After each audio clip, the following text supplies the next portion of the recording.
We have a lot of tools also, but it's more about what way works best. And there's going to be a difference. If you were 12, 13, 14 years old, then maybe Gridiron, you're right. Just pour yourself into it, learn it, go to town.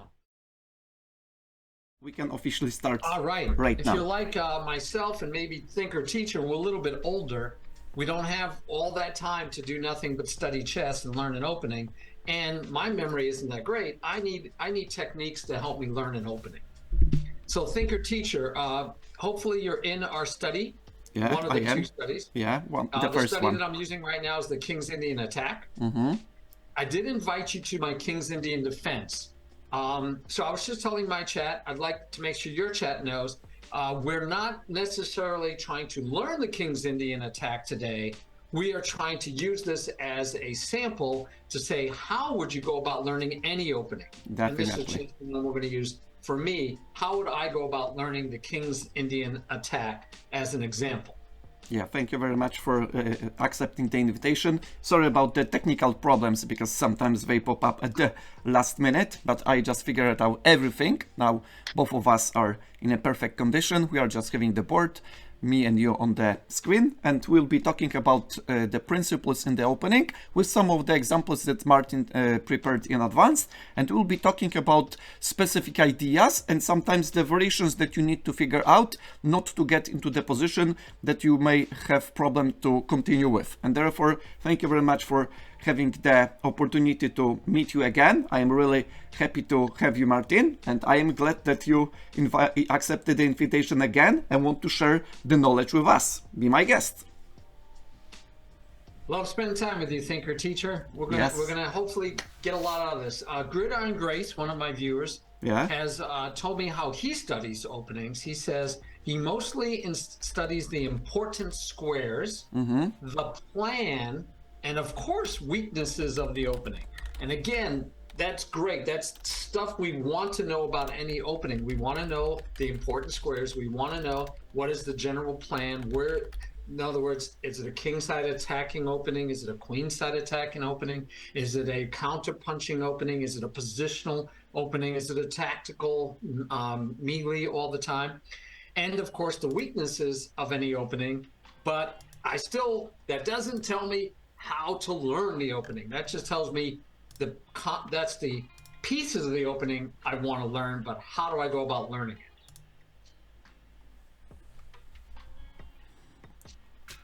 And now let's make a little bit of a general introduction into the openings, because openings is the first part, and I guess many players think that opening they need to know at the Grandmaster level, but in fact in many openings you can just get a really good position. I don't mean the best one, but at least a decent one, just using the principles. And if we just in a general overview remind our viewers what are the principles about the opening, it will be great, Martin. What about that? Sure. I mean, that's what I teach. So my guys know already that I actually tell them, again, you have to be at a certain level before you start worrying about learning an opening. And then even when you learn an opening, this is where I'm looking for that confirmation. I'm not crazy. I don't care a lot about memorizing lines. I really don't. I mean, you need to memorize some stuff, but if you're memorizing a ton of lines, for me, my age, my life, it's a waste of time. What I want to do is understand the principles and concepts behind any opening, and then specifically to whatever opening I'm going to play. So for me, principles behind the opening, and I talk about 5 goals, thinker teacher. 5 major goals in the opening that my students should achieve. Yeah. And you know, we can have a little fun. So what do you think is the #1 goal? Hey, thank you for the follow. What do you think, thinker teacher, is the #1 goal? To me, depending on the student, because sometimes if the student is a little bit more advanced, then I switch the principles a little bit. But when I am starting out, it's development. You need to develop the pieces, otherwise you cannot start attacking. If you cannot attack your opponent, you cannot win. It's something like a pretty logical sense, right? What about that? Totally. I'm watching the U.S. Chess Championships, by the way. Yeah. It's a 3-week, 14-player round robin. in the U.S. going on right now, and it's exciting. It's at the St. Louis Chess Club. I've been checking that out, and the commentary with Grandmaster Yasser Seirawan is really interesting. And one of the things they talked about just yesterday when I was watching the stream is about the play of two players and how one was winning because they were ahead in development. And so even at the Grandmaster level, yes, the number one principle, I like to say the number one goal in the opening is development. And then I go a little further with them and I say you have to develop quickly. Yeah, right? Yeah. Maybe I'll just interrupt for a while, because some of our viewers may have the impression that it is not a problem to develop quickly or faster, but there will be specific type of positions that development can be punished, and sometimes it cannot be punished especially with a quick, let's say, way. And therefore, it's important to know, in general sense, that development is the key principles, but sometimes you can slow down development at the cost of another important idea or important decision, for example, to stop your opponent from, let's say, launching the attack, right? Therefore, we'll be talking about some of this stuff as well, but general, with the idea with the principle of development, I'm fully with you, Martin. Yes, yes. So these, that's the beauty of principles and concepts. They're not rules and laws, right? They're more like guiding principles. So you don't look at it blindly and say, I have to develop and ignore everything else. If your opponent's giving you free candy, you might want to take that free candy. If your opponent's trying to mate you in 2, 3, 4 moves and you ignore it because, well, I have to develop my pieces and I get mated, that's not what we're talking about. Same thing, you don't want to, you don't want to blindly follow any principle, but principles and concepts give you a guideline. It gives you the guardrails for your thinking so you don't waste time thinking incorrectly. And so, yeah, development is the number one goal, and it's a race. And we want to, in general, you want to develop faster than your opponent, and you want to develop well. But so that's my number one goal in the opening. My second goal in the opening, and I'm just going to tell you, thinker teacher, because you'll be like, oh, he's playing games with me. It's the same as in real estate. If you go out to buy real estate, that all the pundits will tell you what is the most important 3 things in buying real estate: location, location, location. So when I teach my students the 5 goals for the opening, it is development, development, development, then center control. Actually, I go then king safety, because again, I'm starting with beginners and they forget to castle, or they throw all the pawns away in front of their castle position. So 4 is king safety, and 5, the 5th goal in the opening, is to control the center. So those are my 5 goals and the principles by which I develop. Yeah, maybe I'll just add one thing, because sometimes there is the interaction between these pieces, between these principles, and sometimes if you have a very good grip over the center, it's easier to have the king safety feature, and therefore they may be pretty much connected, that it is not just you just reach one of them and neglect the other, but rather you should just try to combine them both, because most of the time in the openings that are pretty sharp, the center opens pretty quickly. Then if you do not control center in a real solid way, your opponent can launch the attack, sometimes stop your king in the center, and then this could lead to the problems. What about that? Oh, totally agree. Totally agree. Yep, totally agree. Okay. Same page. So good. So we agree on the goals of the opening. But now, how do I learn? So I gave you the example that I've played before many different openings. So, and here's a fun thing I found out about the King's Indian attack, because I can play the King's Indian attack pretty much against any opening you play. Yeah. Now, if you play the Sicilian, we could play the King's Indian attack. If you play the French, we could play the King's Indian attack. If you play E5 against E4, we could play the King's Indian attack. But the only one that I found that is a problem, besides something really ridiculous, is if they play the Scandinavian, then you have a hard time if you played e4, continuing with the King's Indian attack.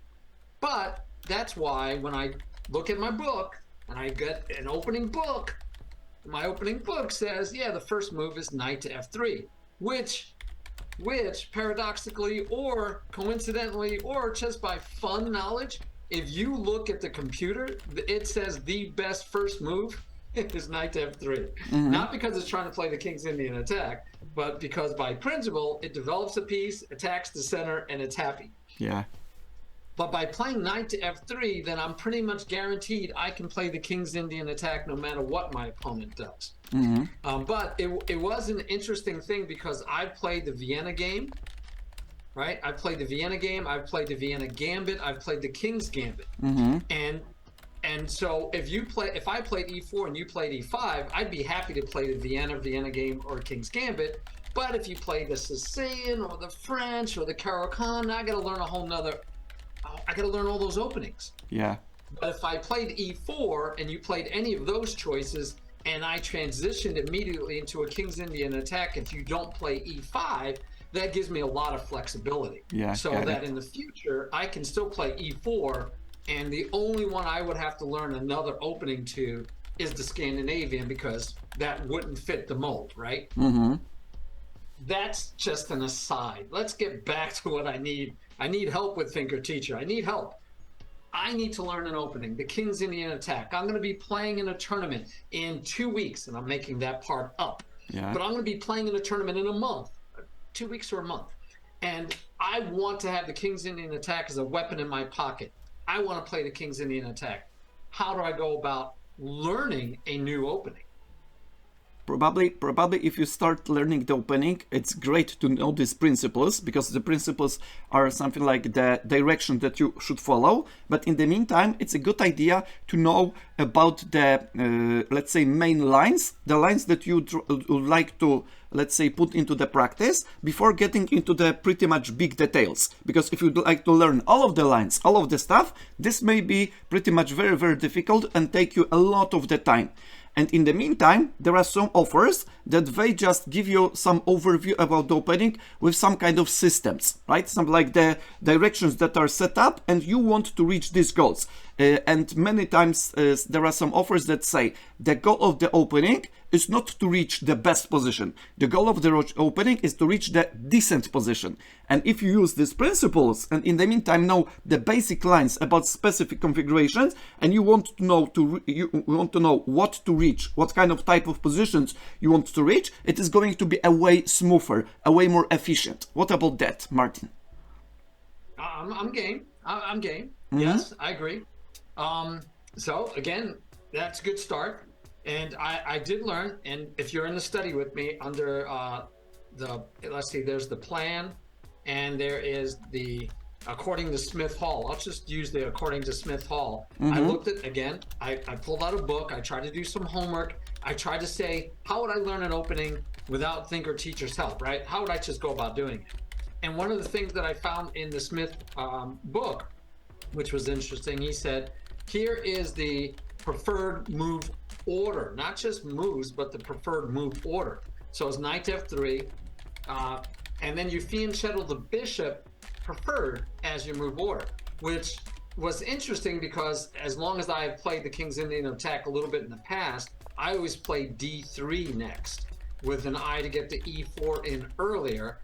But he says, no, the preferred move order is this early castle also, which is also interesting to me because, you know, a lot of times now, if you castle early, then they start throwing their h-pawn at you and they castle the opposite side.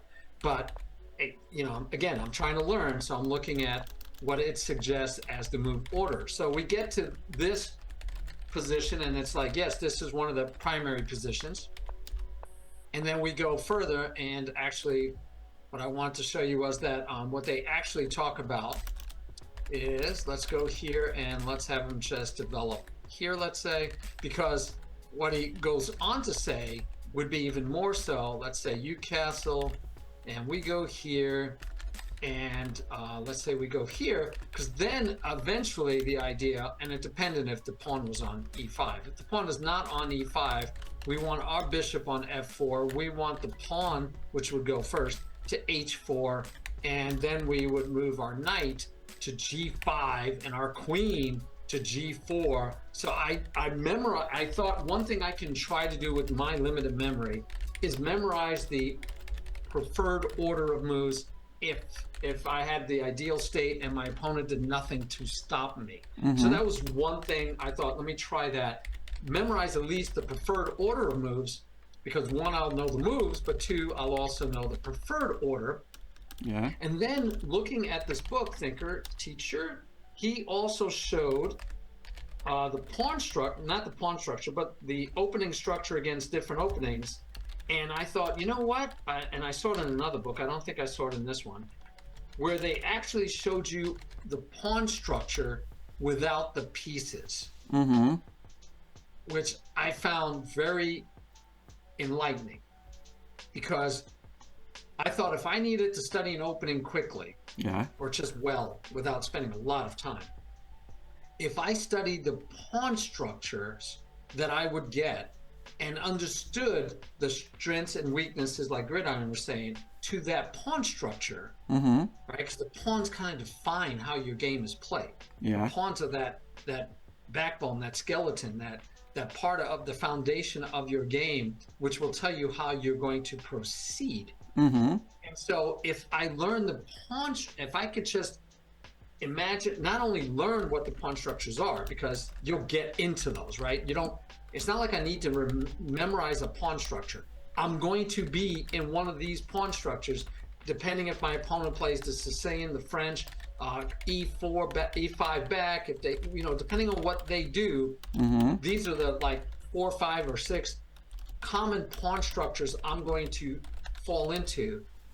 Can I understand the strengths and weaknesses, the plans behind each one of those pawn structures, and consequently against that opening setup?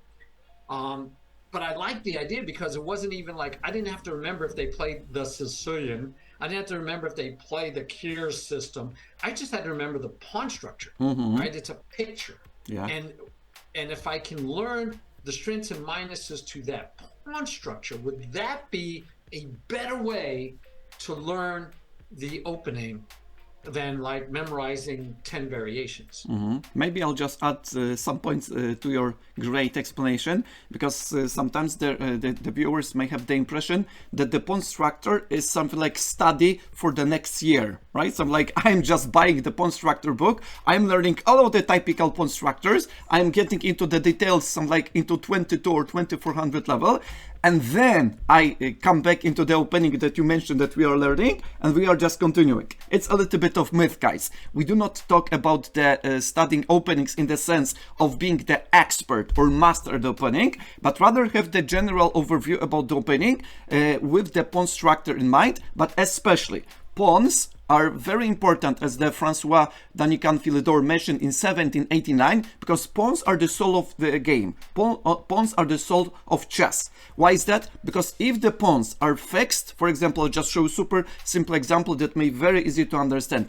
If the pawns are fixed and your bishops are shooting at the same at your pawns that cannot move forward, it is some like hitting the granite, right? And if the opposition gets open, you have the bishops that can be activated, the pawns can be pushed forward, and the bishop can be fully activated, then you are just having very powerful position. And one important stuff related to the pawn structure is that the better you know what is the pawn structure at specific opening and what are the key points, so-called the outposts, so-called the points of pressure, so-called the pawn of breakthrough, the points of breakthrough, it's easier to navigate the game. It's easier to know when or where should I strike, what and which piece should I exchange, and what should I avoid. What about that, Martin? Do you agree on that? Yeah, I totally agree. That's what we're looking for. That's what I'm trying to make sure I understand and can take advantage of. Definitely. So totally agree. And now I'd like to. I need to come up. I need to know. I need to be able to document for me, my viewers, myself, what are we going to be doing as far as learning that opening?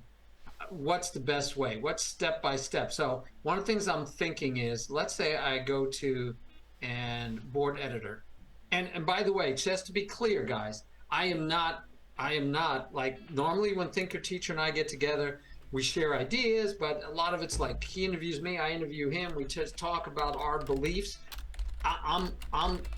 I don't want to say I have any beliefs. What I want to say is I have a lot of questions, guys. I want to know what's the right answers, right? I want to know not what I think. I want to know what Thinker Teacher thinks, and I'm looking for his advice. So this is a little different.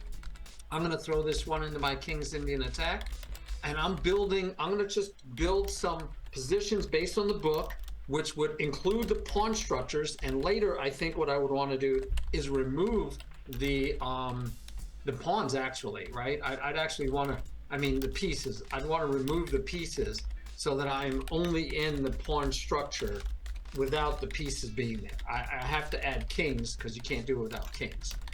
But I'm just going to throw these into the King's Indian attack, so you'll be seeing them show up, Thinker Teacher. But I'd love to have your idea. If you were going to teach me, and so we'll start with me. If you were to teach me and you want to say, hey, we're going to have you learn a new opening for this tournament coming up in 2 weeks, and and again, we can have a specific opening to make it a little easier. You're going to learn the King's Indian attack. So what would you have me do first? What would you have me do second? What wouldn't you have me do at all? You know, what would you recommend that I do to get ready to learn an opening? Yeah, I got it. I think that in the opening you should know about the main line, as I just mentioned, because the main line gives you the overview and then you get into the detail. Therefore, it's a very important, because sometimes in the book there are a lot of sublines or some like the lines that you need to get into the, let's say, next part. And then after you just understand the main line, you know what is the idea behind it, it's a way easier to navigate with some kind of exceptions. Because sometimes there could be the exception to the principle, there could be the tactical refutation that you must know, because this is a little bit sharp, let's say. And in general sense, the better you understand how the pieces are coordinated and what are the function of the pieces, it's easier to navigate that. For example, if you know that at this typical structure or this typical line, you cannot exchange your light square bishop other than for your opponent's light square bishop, it would be easier to navigate it. Because this way, if you exchange one of the key pieces that you cannot exchange for your opponent's knights, for example, it is going to be a way harder to continue the development. And if you cannot continue the development, your opponents start making pressure on you, it's going to be a way easier to make a mistake. And of course, after the one mistake, the next one is pretty much very easy to, let's say, very easy to miss, and then the game collapses. Therefore, you should know about the pieces coordination. You should understand when and how the pieces get their power. For example, one of the stuff is that the bishop needs to have the open diagonals. Rooks needs to be into the open files and then ranks. And the knights should be used especially when there are some kind of weaknesses and the knights cannot be chased away by the pawns. This is so-called the outposts. Because when you have the outposts and you can put the knight that is in the important region of the board, it's way easier to combine other pieces with the infiltration into the 7th rank, with the pawn breakthrough, with the sacrifice with the king's pawn shelter, and all of the stuff is a way easier to manage. Therefore, the better you understand the general principles about the piece harmony or piece coordination, then it's a way easier to apply them in practice with any opening. No matter what the opening, all of the general principles about the pieces, like outposts, open files, open ranks, diagonals, fixed pawn structure, pawn breakthrough, all of these elements are a way easier to apply in practice. And in the meantime, you'll be learning the general motive about specific opening. At some point, you will see what happens when your opponent deviate, I would say, critically, I mean especially so-called mistakes at the opening, and how to punish the mistakes. And then you'll be slowly adding the parts of the knowledge you learn into your opening repertoire for the starters, the basic one, and then you'll be deepening this knowledge and making a little bit more extension. Of course, after the game is over, when you finish the game, it's a great idea to analyze it, especially see at the opening part which move was good, which one was not.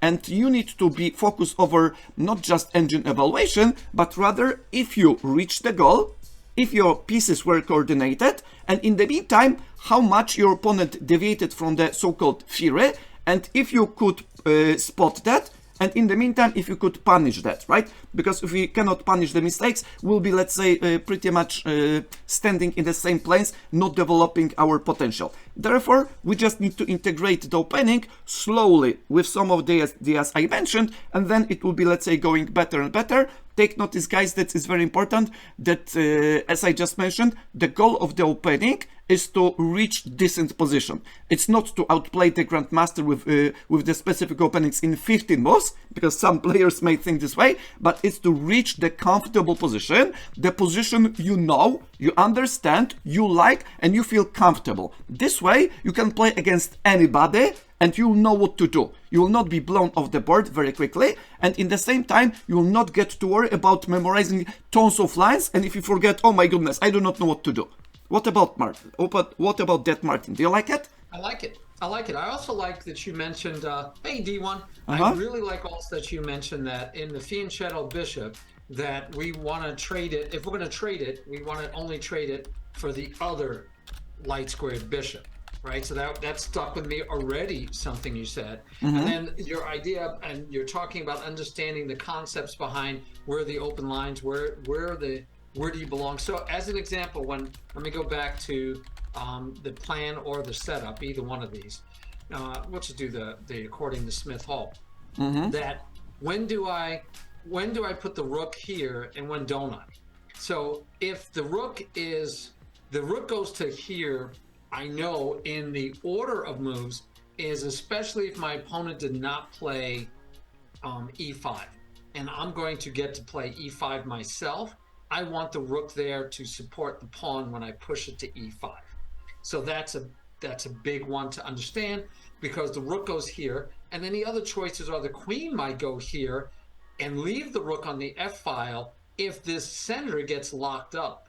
Right, so if the center gets locked up into, so let's say I went here and he locked the center, now my rook is biting on my own pawn and isn't doing me any good, and I'm going to want to push f4, knowing me especially, I'm going to want to push f4 to break this open, or I'm going to want to push the c pawn to break it open, and in either case my rook is doing nothing on the e file. And maybe I'll just add, if I can interrupt for a while, because it's very important, very simple, but I guess it's a very practical one, because it can be applied in many structures. Therefore, I'll be just addressing this a little bit, okay? For example, yeah, go for it. Sorry, what was this variation? Can you click that? The one that we were there with the locking d4, with the d4 pawn, as you just shown just a second ago. With the d4 pawn. I gotta find the variation. Okay, probably it was this one, right? Okay, we have it. Yes, we have it. I got it. Okay, thank you very much. Now, guys, look about a little bit about that, because it is a little bit of the direction for your thoughts, right? If this is the direction of the pawns, it means that many times black are going to activate the pieces and pawns, especially the pawn breakthrough like that on the queen side. And with white, if we are just drawing this diagonal, it's the same that we are going to attack and make at least a pawn breakthrough on the king side. That's why Martin mentioned this move, because it is going to open up, and then we are going with the attack, and we are just continuing the stuff. Is that okay? Yeah, no, it's great. Thank you very much. You can continue, please. Yeah. So I'm still hearing from you it's like, yeah, it's good for you to know the concepts behind this opening, but more importantly is knowing the principles. Like you're saying, my pawns are pointing to the king side, his are pointing towards the queen side, where we're going to be doing our attack and we're going to be playing. And therefore, knowing that, then I know that I don't want to put my rook on e1 until this is decided, because if he pushes, then my rook is again out of place. I want to be able to support that. I want that rook to support, and I want my queen out of this pin so that I can get that pawn pushed, and eventually, these are all the considerations behind it. No, that's very useful, very helpful. Okay, so and if I'm making notes, and I'm going to have to write them down somewhere, guys. So give me 1 second, and I'm going to create a new sheet here, and we're going to say how to learn an opening, which you guys cannot see whatsoever because it's off screen, but I will move it to the center, and I will make it much more legible, hopefully.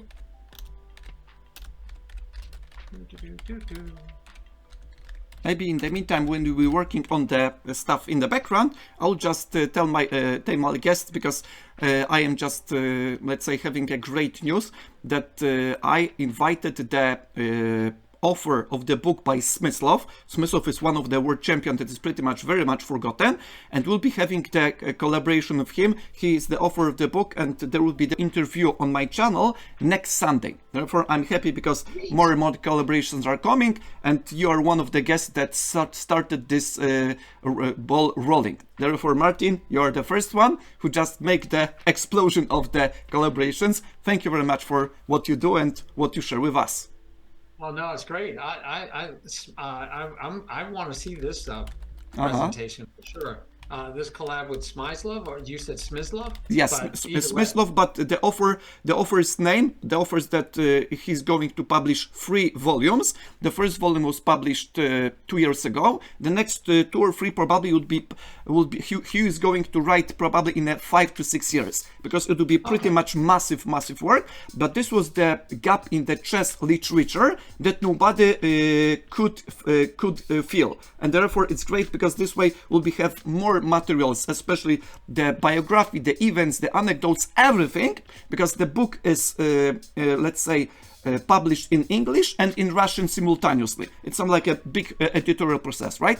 And the author is FIDE master Andrei Terechov. Therefore, he's going to write this let's say 3 volumes about Smyslov life, games and biography, and it would be a great pleasure to have him because he's a passionate. And by the way, I listened to the podcast with him with Ben Johnson, Perpetual Chess Podcast. It was practically speaking 2 years ago when the first volume popped up, and now I asked him if he agreed to accept the invitation. He said, of course, no problem. Thinker teacher, you are the best. Awesome. I love it.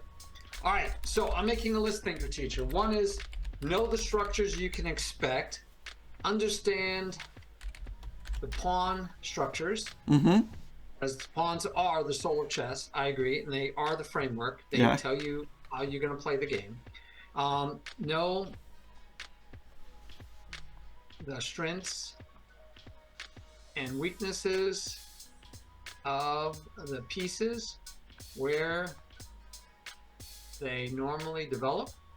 Okay, what else what am I missing out of what you said? I want to try to capture it for everyone. So what am I missing? So I have know the structures you can expect, understand the pawn structures, know the strengths and weaknesses of the pieces where they normally develop. What else? Yeah, I guess king safety is another feature, because we need to know if our king is safe or not.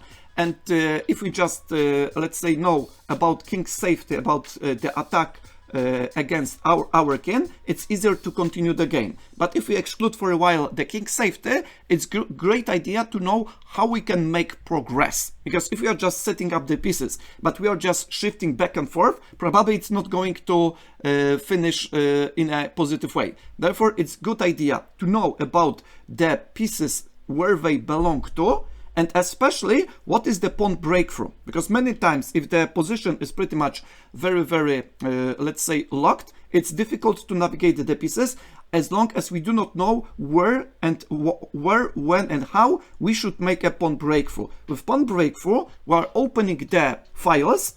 After that, we can just infiltrate into the 7th rank, and then we can combine other pieces with the attack, with creating the weakness, and just let's say moving forward. What about that, Martin? I'm loving it. I'm loving it. So where are your pawn breaks, and where do they lead? Why are you making those pawn breaks, right? Yeah. maybe I'll just elaborate a little bit about it. Why pawn breaks are that much important? Because if we cannot make a pawn breakthrough by our own volition, if you're just saying, okay, I'll not make any pawn breakthrough, I'll just see how my opponent is breaking the tension in the center, or make the pawn break with one of the sides of the board, then our opponent will just prepare in advance his forces, and after he strikes and makes the pawn breakthrough, it is going to be a little bit too late to to make the specific counterplay. And then it is something like that. Oh my goodness, my opponent just doubled or tripled the files on the, let's say, the pieces on the C file. After that, he opened up the C file, then he infiltrated into the 7th rank. Even though I exchanged some of the pieces, let's say the queens, because the attack is, the mating attack is let's say, not possible any longer, then my opponent just get into the 7th rank and just won in the end game, right? Therefore, we need to, let's say, know what could be the, let's say, possible scenario of developing action. And in the meantime, we need to know what pawn breakthrough is important at specific configuration, because this way we can prepare the pawn breakthrough in advance by ourselves, but not to be crushed by the opponent. Yeah, no, I like it all. Okay, we can continue, guy. Rice?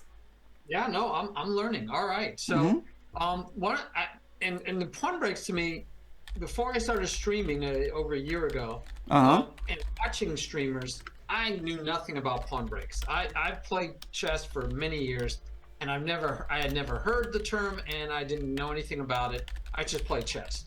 And yeah, if I made a pawn break, because it's a natural thing to do, and I knew, oh, now I have an open file, I'm gonna own the open file, I'm gonna do this, I do that. I understood those principles, but until I heard John Bartholomew one time talk about it on his stream, and talking about without a pawn break, you don't have a plan. He says, if you don't have a plan for a pawn break, you don't have a plan, because if you don't make a pawn break, then the game stays closed, and you're still waiting forever. And so that was, to me, was all, conceptually, that was a new thing for me, understanding pawn breaks. So one of the things looking at this is thinking about, you know, where are those pawn breaks? So let's go. I just loaded all of these chapter 20 on in our study, and these are supposed to be different setups, right? That you could. So this is the London. I'm going to have to rename them. This is the London system. This is the Kier system, I think. But you know, I don't care about knowing the names. But in each one of these, when you look at them, there are opportunities for pawn breaks. There's opportunities to push the pawn instead. In fact, the ideal move order included pushing to e5 instead of creating a pawn break at that point. But a lot of times, you know, your opponent plays e5. And so you're looking, is my pawn break over here? Is my pawn break over here? Is it over here? You know, is it a radical way over here? So understanding the pawn break, understanding where to make that move. I will tell you that one of the things, and this is not really about openings, thinker teacher, it's just a weakness I think I have. I am impatient. Oh. I don't want to wait for my opponent to make a mistake. I want to go kill them. I want to attack them and destroy them.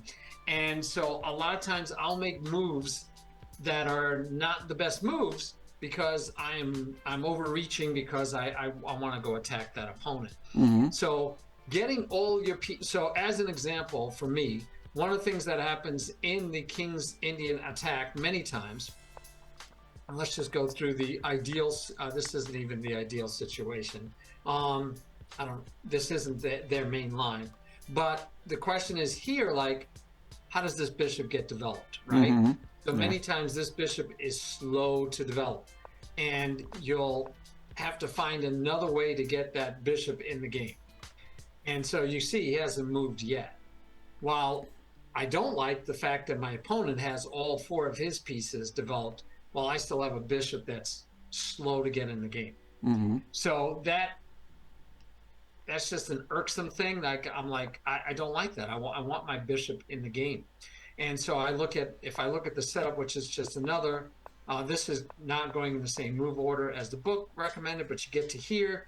That bishop is still a question. Yeah. And so I've learned that I can castle, I can move the rook over, the knight can go here.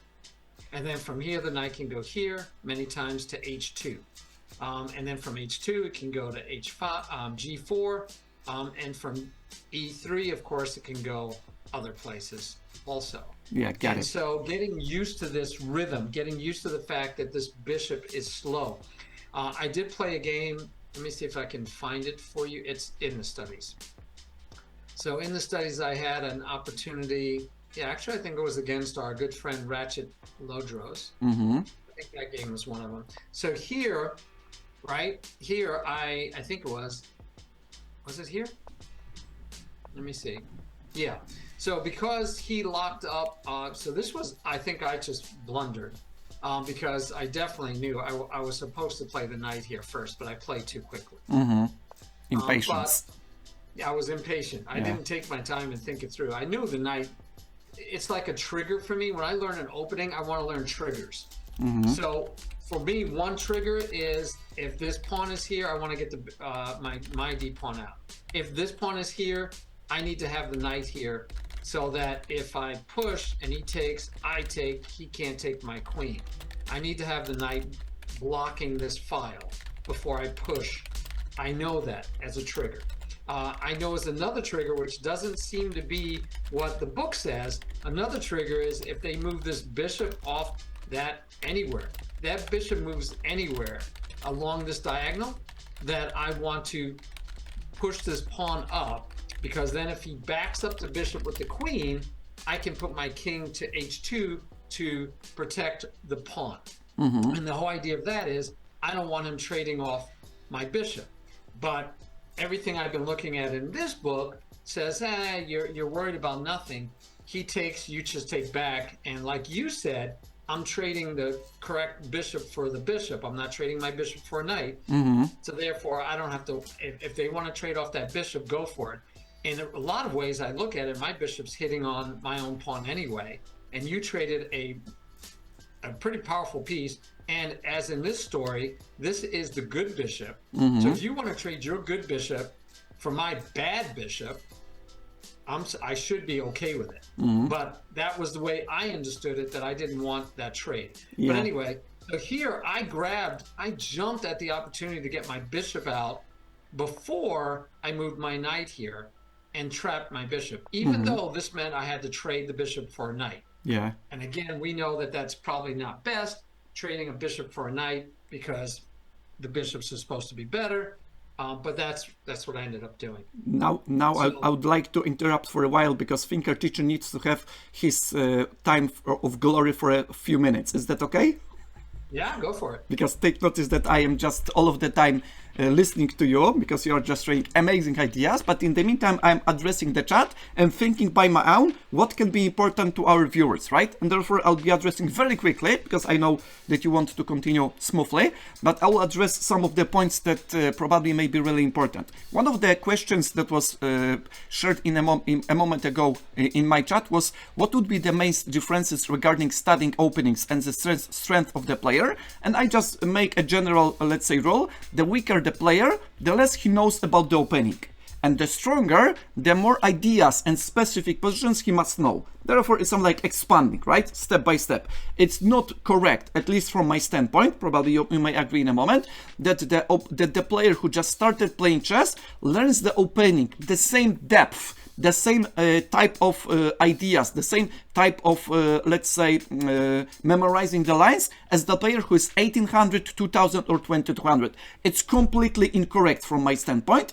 Another stuff that you just mentioned into the, let's say, analysis was the idea related to the opening lines, that you mentioned that you don't care about opening lines, what the line, what's the name of the line, and I'll just agree with this with one exception, because why many players, I mean especially the coaches, the trainers and the instructors, why they use all of the time the lines? because it speeds up the process, right? If you just talk all of the time, thinker teacher, this is the position that I am having the pawns here, here, here, bishop here, knight here, and there is a castle right there, then you will just use a lot of time. But if you tell, this is the typical position at the Boleslavsky structure after the move 12 b5, everybody knows what is the position, right? Because it speeds up the communication. And therefore, learning the opening lines, memorizing them without understanding, just because you know that the move 12 is queen c7, without completely not understanding the ideas, the principle, pawn break there, is completely useless. At least the opponents will show you pretty quickly. Another idea that you mentioned is the bishops, and bishops needs to be activated, especially bishops cannot be locked by via our pawns. There is a huge difference to get out of the bishop outside our pawn chain, and then the pawn chain may be the same color as the bishops. Then the bishop is not fully, let's say, active, but there is a big problem if our opponent makes our bishop locked to the end of the game and will be just literally playing without a piece. And that's why I wanted to address this topic, because this may be really interesting and important for our viewers. Thank you very much. Please continue. Okay. And by the way, I agree wholeheartedly, especially about I teach my beginners, they don't need to memorize lines, they need to memorize principles. Yeah, excellent. They need to understand the principles to the opening first before they memorize 10 different variations. And if you look at the grandmasters today playing, it's all about opening novelties, about knowing the opening. We saw a game in the European move game, by the way, 10 move game. The person went in the wrong move order and messed it up. I find it so fascinating and in some ways saddening and disheartening, actually, when I'm watching the US Championship and the commentators are talking about, oh yeah, you could tell he's trying to remember. And this is like on move 22. Yeah. He's trying to remember. He's not playing. He's trying to remember what's supposed to be done. And then you find other people, like during the candidates, I forget the player's name. He was having a bad candidate. So he said, you know what? Forget this. I'm not going to study any openings. I'm not going to worry about what openings to play. And he just, when he sat down, he was like, I'll play D4. You know, he tried to get out of his own head, out of his own, all the memorization and study and variations, and just play chess. And he did better. He didn't win all of his games, but he did better because he got out of his own way. So I think you can overstudy. I think you can memorize too much. I think you can have. And maybe I'll address totally super quickly address the let's say catastrophe in the opening, because we need to say it's a catastrophe, right? The Dominguez against Moradiabadi, is that correct? Right, Dominguez. I don't remember whoever it was. It was probably Moradiabadi, because it's Sabina Foysor close let's say guy, and it is pretty important that it was not just let's say forgetting the lines, but rather not noticing or not recognizing the idea behind it. Because if you told the player, look about these two ideas or three ideas, the ideas were the following: exchange the piece in the center, double attack, and piercing, or you can say skewer, right? If you told the player, just remember these three motives, he wouldn't get into this trap completely, because he completely forgot about let's say these ideas, and in the meantime the move order, or the let's say the lines that he should be remembering, were fading away. And that's the reason that many times it's not about forgetting the specific move order, unless you, let's say, 2300 ELO, not lichess but ELO, then you need to memorize a lot of the lines, but rather to be able to recognize the type of positions, the type of tactics, the type of strategical plans, the type of breakthrough, the type of maneuvers, the type of infiltrating your opponent's camp from both sides. And that's what counts. Do you agree on it, Martin? Yep. I'm feeling good. All right, so getting back to making sure I'm covering the things I should do to learn an opening. So we talked about, I think it's already in here, but I was talking about the speed of development for that bishop, that queen's bishop. I didn't like that it takes so long to develop, but I need to understand how and when that bishop would get developed, right? Mm-hmm. And I have to understand good trades and bad trades. Yeah.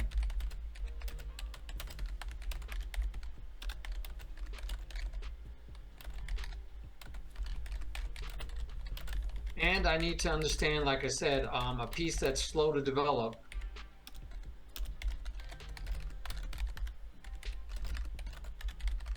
Because I seem to find openings consistently that have slow development of some pieces. I play the Dutch, I play the French. These end up with pieces that take a long time to get developed. Mm-hmm. The King's Indian attack seems to have the dark square bishop take a long time to get developed. Even when you use the books says here are the favorite move order, and you could get in your move order totally if you could, which is still not that variation. Where is the variation I'm looking for? Yeah, this would be it. All right, so even if you get the move order variation in the best move order, that bishop doesn't move until move 12. Mm-hmm. And I've moved this knight twice to get it there. So yeah, I mean, it is what it is. It's interesting to me that this opening and a lot of openings I seem to fall into playing just have those pieces, one or two pieces, one piece hopefully, that just is going to be slow to getting into the game. Mm-hmm. While black is able to get, now these aren't saying that these are well developed, but black has all of his pieces developed while this bishop is slow. And so it's an interesting facet to me. Understanding that, can I trade off this bishop? Because we've been taught, right, general principle, a fianchetto bishop, especially in front of the king, if we remove that bishop, trading it for bishop of light color, then the king is not as safe because that pawn has been moved and the bishop is no longer there to protect it. Mm-hmm. And maybe I'll address a little bit this topic, because many times a lot of the players may have a little bit of misconception about this bishop, right? Because this is fianchetto bishop, and in the meantime the weaknesses. Just very briefly, is that okay? Sure, please. Okay. Look, guys, if the bishop is gone, we have the problems with these squares I'm just highlighting right now, especially the square f3 and h3, because then these squares cannot be protected by any other pawns, because the pawns cannot, let's say, capture forward. Therefore, if the bishop is gone, the light squares are weak, and then the opponent, for example, if we just exchange the bishop for the knight, the opponent can mount the attack like the following. Of course, there is some kind of, let's say, ideas about checkmates, right? Different type of, but the squares next to the king would be pretty much difficult to handle, because if we push the pawn forward, another pawn gets weakened, right? And therefore, it is some like a little bit of, let's say, problems that if you start solving the problem with one idea, the other idea, let's say, collapse. It's something like in the book of Catch-22. I'm not sure if you read this book, probably you have read it, right? And it is the idea that you start solving for the solution with one of the simple way, and it leads to the, let's say, pretty much catastrophe, because all of the other are connected to the previous ones. And therefore, if we are talking about exchanging the fianchetto bishop, it's pretty much important to know that it leads to creating the weaknesses, or maybe not just creating, the opponent will be trying to exploit that. And one important stuff, because it's pretty much very important from my standpoint, if the queens are off the board, especially opponent's queen, it's a way easier to address this weakness. Because if the queen is on the board, the queen can make double attacks. The queen can, let's say, make a lot of different threats. And if the queens are off the board, then the weaknesses may not be that much important. That's the key. And therefore, if Martin, for example, play against you guys, and Martin just gives you the opportunity to exchange the bishop, but in the meantime, he's forcing exchange the queens, don't worry, he knows what to do. He's the best chess Twitcher ever. Twitch chess educator ever. Go on. Yeah, no, I like it. And of course, as you said, if we trade the light square bishop for the light square bishop, these weak squares The only thing that really can take advantage of them in a diagonal would be the queen or pawns, right? Yeah. So yeah, the queen would be the only one we have to worry about, where if I traded this bishop for a knight somehow, that's bad, because now this bishop becomes very powerful, because now I have two light square diagonal players on these weakened squares. And everybody that fianchettos a pawn in front of a castled king should know that, right? Should know that potential problem. In fact, I have a student, Murph, who he learned that from Gotham chess or something, to the point that if you fianchetto your bishop, he immediately goes and tries to trade it off with his bishop. And I try to tell him that's okay, but your opponent, or in this case he, was using one move to move his bishop, second move to back it up with the queen, a third move to move his bishop into position, and then a fourth move to trade the bishop. And so what I tried to explain to him is he just spent 4 moves to trade off the bishop, equal colored bishops. Yes, it's a small amount of a weakness for the castle king, but was it worth 4 moves? And I'd argue no, right? I'd argue that in general, it's not worth 4 moves. So even now, right, talking to you, it's reminding me so that if I don't have to use this trigger to push this pawn to stop him from trading. If instead I say, oh, he's going to take, 1, 2, 3, 4 moves to trade off my bishop, what am I doing with that extra tempo? He just gave me extra tempo. Now, it took me 1, 2 moves to get my bishop there. So I'm only gaining 2 tempo, right? I'm not gaining 4 tempi, because I took 2 moves to put my bishop there in the first place, and then I'm allowing him to take. But when he takes, that took him 4 moves to set up. I'm getting 1 to 2 tempi back that I can use any way I want. I want to make sure that I put those to good use.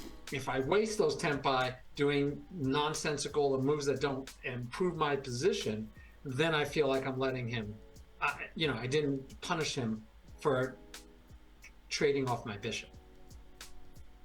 Excellent. So again, I'm looking for, and I'm totally serious, I'm looking for your advice on how to learn an opening, not how to play a specific opening, but how to learn an opening. What am I supposed to be learning? So you did say, and I didn't write it down, so let me get it.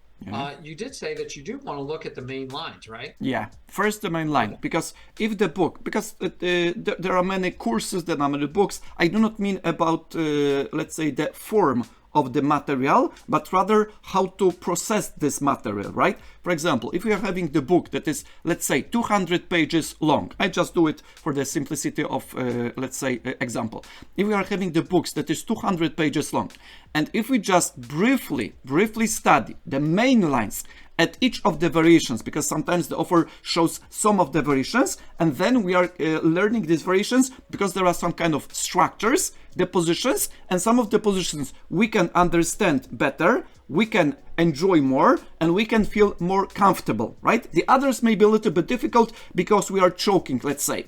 And then, let's say if there is 200 pages book and we just briefly look at the general main line, we'll just repeat it 2 or 3 times, just the general main line without getting into any sub-variations. We are just having the opportunity to feel the variation. Feel, I mean, if the variation that we would like to learn suits us, suits our style, our liking, our needs, our opportunity to play this position for, let's say, a longer period of time, and then it's easier to address that. And then if we just start, let's say, looking at the general main line and we'll just review a few times, we can see which one we like more. And for example, if there are 5 main lines, right? Each of the main line, let's say, is 40 pages long with some of the game fragments, pawn breakthroughs, some of the ideas, and so on. Therefore, 5 main lines. And if we just have 5 main lines, A, B, C, D, E, and we just look just into the general main line of all of these examples, we can say we start with B or E. Right? And then we are just slowly getting into this specific main line. Then we see what are the main line all about, why we like it, or maybe why we dislike it. Then we choose it, And slowly, we are just looking into a little bit of next phase. I would say the deepening phase. It's like a little bit of drill, right? We're getting into a little bit deeper. And for example, if we are just having the line that if our opponent deviates from the main line at move 6 and play instead of queen c7, he plays knight b4, then it's a mistake because the bishop would be trapped, or because we are just pushing the pawn, locking the pawn center, and then just launching the attack. And sometimes the refutation of this, let's say, mistakes are easy. Sometimes they're a little bit more subtle. Therefore, we do not get into the details. The general idea about learning anything, just included, is just starting with the general and getting slowly with the drilling method into the details. And therefore, we shouldn't feel overwhelmed that the chapter consists of 40 pages. It doesn't matter. The chapter consists of 40 pages because the author provides his experience, his knowledge, his games, his analysis, his ideas, maybe the so-called critical positions, right? And therefore, if you see this way, that we are just making the deepening of the opening, and in the meantime, we start the one that I mentioned, critical positions, it would be a way easier to expand on this opening and to make it deeper with the sense of understanding the idea behind the openings, and then incorporating the lines of refutation if our opponent deviates. I mean, deviates in a, let's say, brutal style, because it is not like that nobody, if our opponent deviates through the opening, it's always some like game over, right? Because it could be some like normal, let's say, continuation of the game that we haven't learned so far. But if we are talking about, let's say, mistakes or sometimes even blunders, we need to know how to punish that. And therefore, it's like another level that we learn the opening, because if our opponent make a big mistake, I mean, especially we are addressing the lecture towards players up to middle strength, right? Some like 1700 leeches. If we learn about the simple mistakes, how to punish them, in the meantime, if we are just deepening the opening, we are learning a little bit of tactics, a little bit of recognizing, let's say, key position, seeing what is the critical move with this idea that opponent missed, and so on. Therefore, start with the general and getting slowly into a little bit more specific, a little bit more detailed stuff. But take notice, guys, that it should be done systematically, regularly, and we do not need to rush. Because, for example, some of the players may ask, Tinker Teacher, but if I do not know the openings up to move 20 and my opponent is, let's say, prepared up to the thief, I will be crushed in the opening. It's not that like, because I have played the openings without knowing them really well up to 2100 leeches. And take notice, many times when I saw at the engine evaluation, I sometimes get the position -2, I'm not kidding, -2 after 8 to 10 moves. Most often the time, if opponents are not at least 2200, let's say, strength, they cannot exploit that. I know how to defend. I know how to apply the, let's say, middle game ideas. I know how to sacrifice the material for initiative. I know all of the stuff that I can comfortably play it out. Therefore, it's not like that whoever memorized the opening deeper wins the game. It doesn't work this way. What about that, Martin? You like it? Totally agree. I loved watching, again, the U.S. championships. I think it was Christopher Yu did it. Awanger did it also, where they played like openings that the commentators were like, you can't play that opening, can you? That's a bad opening. Yeah. So one of them played the fried liver attack, and the other one played the Petrov, and they took back knight. They took the pawn on e4, and they're like, you can't do that, right? And they ended up doing fine, right? Black drew with the pieces when he did that, when he took back on the Petrov, which, oh, you can't do that. That's like, and they were funny because they were even saying that Caruana, who knows openings, right? He's like one of his strengths. Encyclopedia. Oh my good, yes, encyclopedia. But his opponent played this opening line, and he's like, oh, he's probably trying to figure out what he used to know when he was like 12 years old, how to beat it, because these grandmasters at this level don't even bother studying these lines that they know are inferior, because nobody plays those lines because they're supposedly inferior. And so a couple of these young grandmasters were playing these lines that was like, you're not supposed to be able to play that, and they were getting away with it, and it was to me it was heartening, right? Because I tell my students all the time, they can play a less than best line, like you're saying. You could be -2 after 8 moves. Can your opponent take it? Does your opponent first even have a clue? You didn't have a clue. Why should they have a clue? Yeah. On that you're -2 basically. Somebody asked me yesterday about, well, because they're not a big chess player, and they're like, you got to tell me, what is this? How can people cheat at chess? Yeah. I said, here's a very simple way that a parent can cheat with their student, with their kid. So Thinker Teacher, I'm playing in a tournament, and Thinker Teacher is my coach. And Thinker Teacher's watching my game.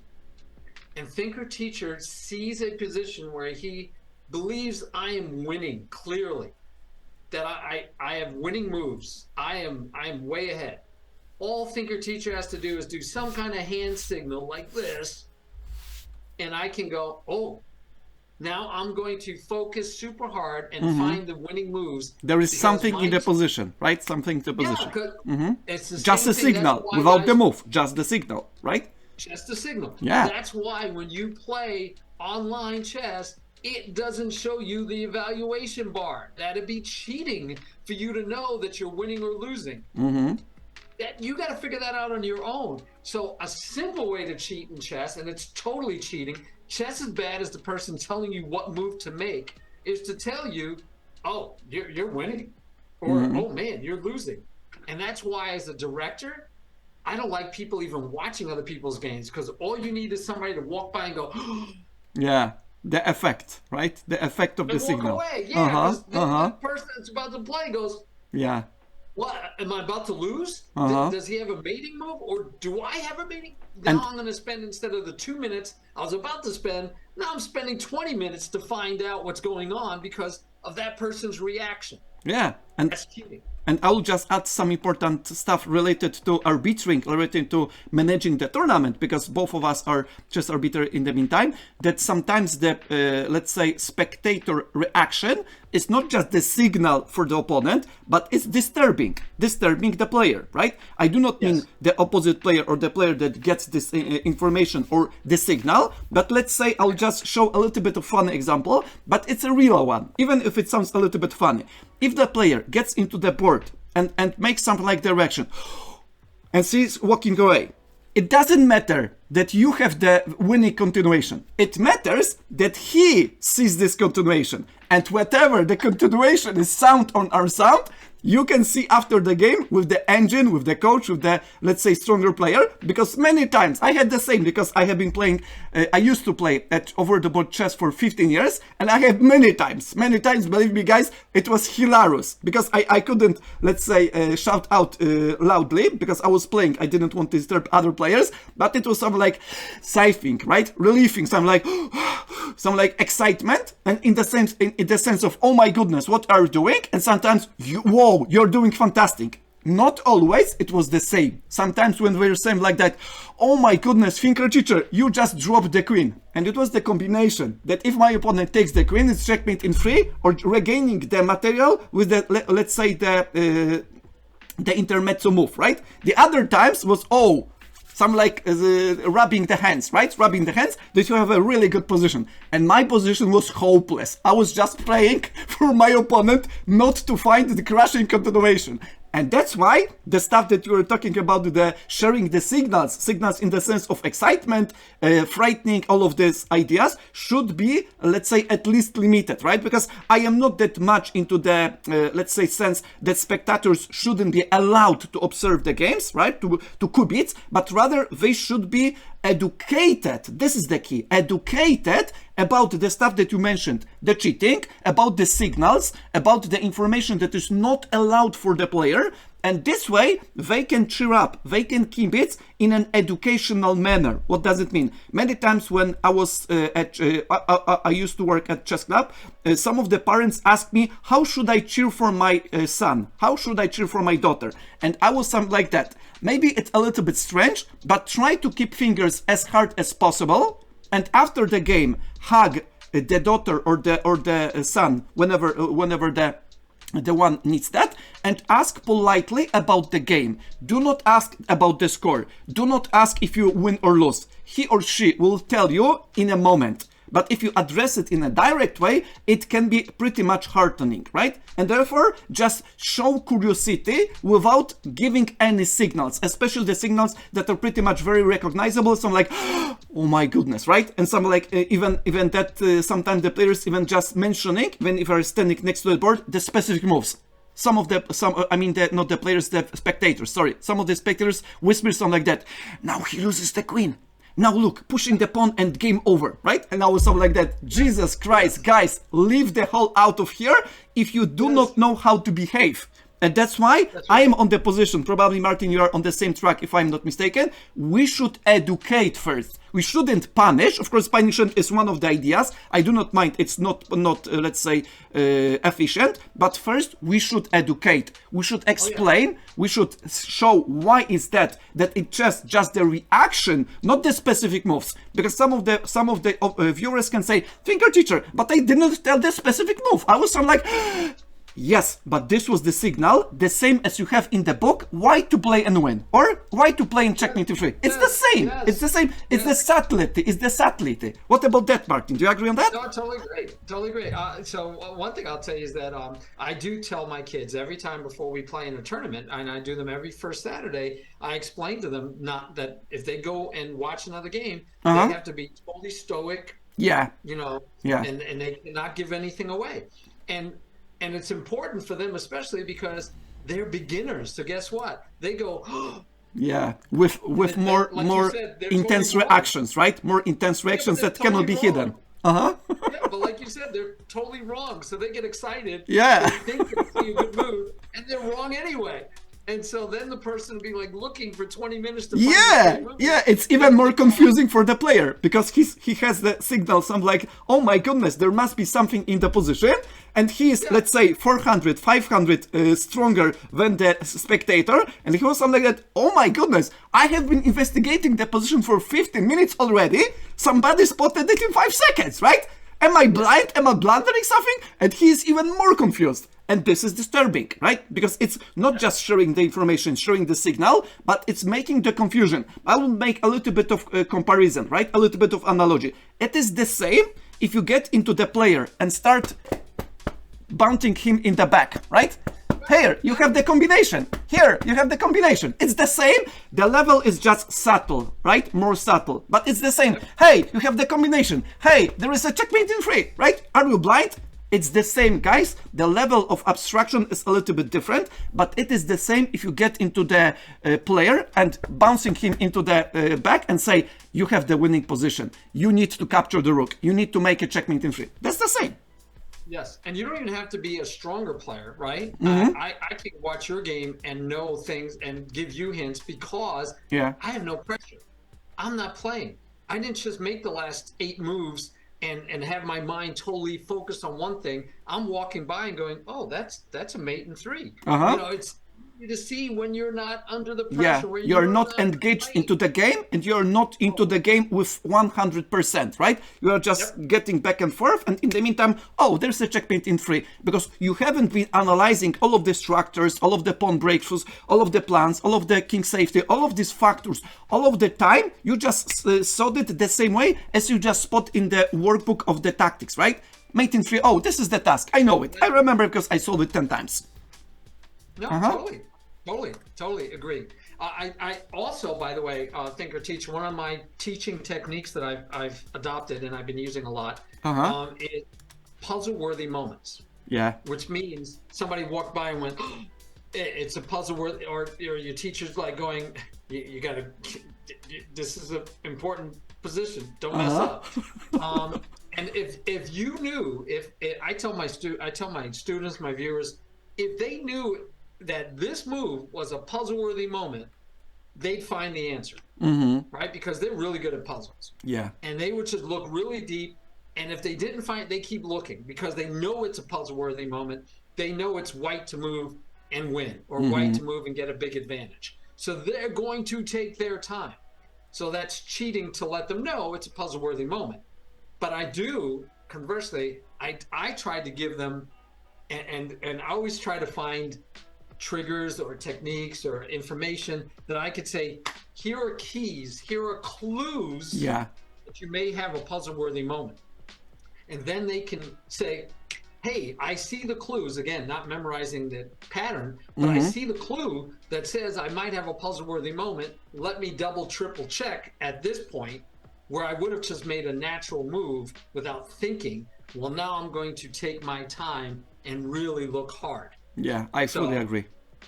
It's fun. It's fun. But yes, people reacting is pretty funny. I'm looking at a game in our study, the one that you're in with me. I played a bunch of games today, and my goal was to play 3 or 4 games before we met, and they are speed games. So as you notice, it's 3 plus 2, and I made the first 4 moves, 1, 2, 3, 4 moves, and I only used my increment, which for me is rare because I don't play fast. But why? Because I'm doing the move order as I was taught, as I was trying to learn the opening. So here's an opportunity to go through the move order. And in a microcosm of what you're saying, not only are you looking for your opponent to make a bad move that you should be able to take advantage of, but you're looking for your opponent to make a move that doesn't fit the opening, and then you have to slow down. So here I didn't have to slow down. Everything was, now this one, I didn't know, right? Because normally the knight goes here to combat this, but this pawn is in here. And what I probably should have done was push the rook here to prep this move, because there would have been 2 attacking it and there would have been 2 defending it. And I know, I mean, that is the move order that you're supposed to do, is the rook here and the pawn there. I could have thrown the knight in between if I wanted to, but it's like I missed the move order I was supposed to do, and instead I decided to opt for this move because of the way it was set up. I figured it would keep pieces out of the D4 square. But yeah, I probably should have just set it up to push the pawn. So sadness there that I didn't follow book, and I continued. I said, oh, I can develop the bishop that you and I just talked about. I don't like you getting trapped. But what should I have done per the book? And this is where I think I would go back and say, let me see if I can remember what the book says. Well, I'm supposed to go here. I need the rook to back it up. So I should have done this first. I should have, could have, right? Would have. Yeah. But I didn't. Yeah. So then we get into this. I gave him a target to trade off his knight for my bishop. I said, nah, I'll see if I can entice him to push a pawn. I did not get him to entice him to push a pawn, and instead he developed his queen. And I don't need to go through the rest of the game to say if I won or lost. The point for me is that even when I'm trying to study the opening, right here I have an opportunity to go on with the move plan, and I didn't do it. So yeah, that disappoints me a little bit, that I'm supposed to be learning the opening. And let's see if I did better on the next game. First 4 moves again were automatic. This one, because, and again, I keep putting the bishop out because of my own proclivity, and I need to stop doing that. One, I don't want to trade my bishop for his knight. I don't want that at the higher level, and if I'm going to be at a higher level, I need to play at a higher level. So I need to stop doing that, for one, and I need to, and I think this is bad for him. He could have taken with the queen. So now I'm kind of happy that I did it. But that's not a reason to do it, right? Because I cannot expect my opponents to take the wrong way and therefore make these moves. So that was an interesting game. And then this just, unfortunately for him, he just dropped the piece. But again, it doesn't matter. I'm not trying to see if I won or lost the game. I needed to go on with the plan the way it was supposed to be, which is either castle, probably the best, or the knight to here. So I need to get back to following the move order and the moves that were suggested. Just out of curiosity, if I were to castle, this is always the move that's interesting. If he takes with the pawn, no problem, we take. However he takes back, we can come back and double attack the pawn. But if he takes with the knight, which I think would be better, then the question is, how does white proceed now with the knight here? Are you doing things like this? And you're dealing with, I feel like you're not really playing much of the King's Indian attack anymore. You're playing a whole different game. So again, back to the opening, makes me wonder if I were to do this first. Now if he takes with the knight, of course I can take, and we can get into the same position, even if he doesn't want to lose his right to castle. So it feels like the correct move wasn't to castle at that point, but to put my knight here so that I can answer e4 by taking. Maybe I'll just interrupt for a second, because it's important if you just move the show this variation with knight bd2, right? For a while, just if you just put onto the board with knight bd2, if you stop after knight bd2, okay? Because it's very important. Now, guys, it's very important because sometimes you can hear the pieces of advice from your coaches, from your trainers, for the instructors, and they say, do not block the pieces. And they are right. In general, you shouldn't block the pieces that are long-range ones. I mean, especially long-range ones. What I mean, the linear pieces, the rooks, the bishops, the queens. Especially the bishops in the opening, because the other pieces may be a little bit different way, but bishops cannot. Bishops just can be activated with the diagonals, right? Because of their movement. And now, if at some points in the variation that you learn, there is some moves that you do not understand. For example, right now, knight bd2, and you can say, but why do you lock your bishop, right? At this moment, bishop on c1, the dark square bishop, has 0 legal moves. And the trainer or the instructor or the coach told me not to make the moves that blocks the pieces. And now this is the exception. What do I mean? The blocking the piece is just temporary. This is the key word, guys. Temporary. It's not constant. It's temporary. In a moment, the pieces will be unblocked. The pieces will have their power. And therefore, there is some kind of a little bit of exception to the general rule not to block your pieces impact, not to block your pieces movement, not to make your pieces limited, but this is just the exception for harmoniously developing the other pieces. Otherwise, you cannot do everything at once. And that's why this is the exception, that you need to understand that the bishop c1 is temporarily blocked. It is not blocked forever. It's not locked. If it was locked, then you should be probably at the edge of losing. Do you agree on that, Martin, my friend? Totally. And that goes under where we were talking about understanding the rhythm, right? Mm-hmm. What is the rhythm of development? Yeah.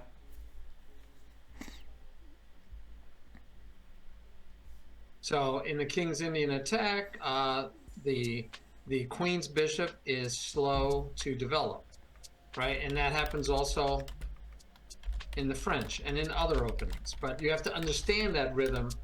And so, yes, you're totally correct. And yeah, I played that wrong because I was not paying attention to the move order and why. I was just moving. So this is where you can, but I think the benefit of playing some games, so I think maybe one of the steps should be play some games early with the opening, and then review, and then play more.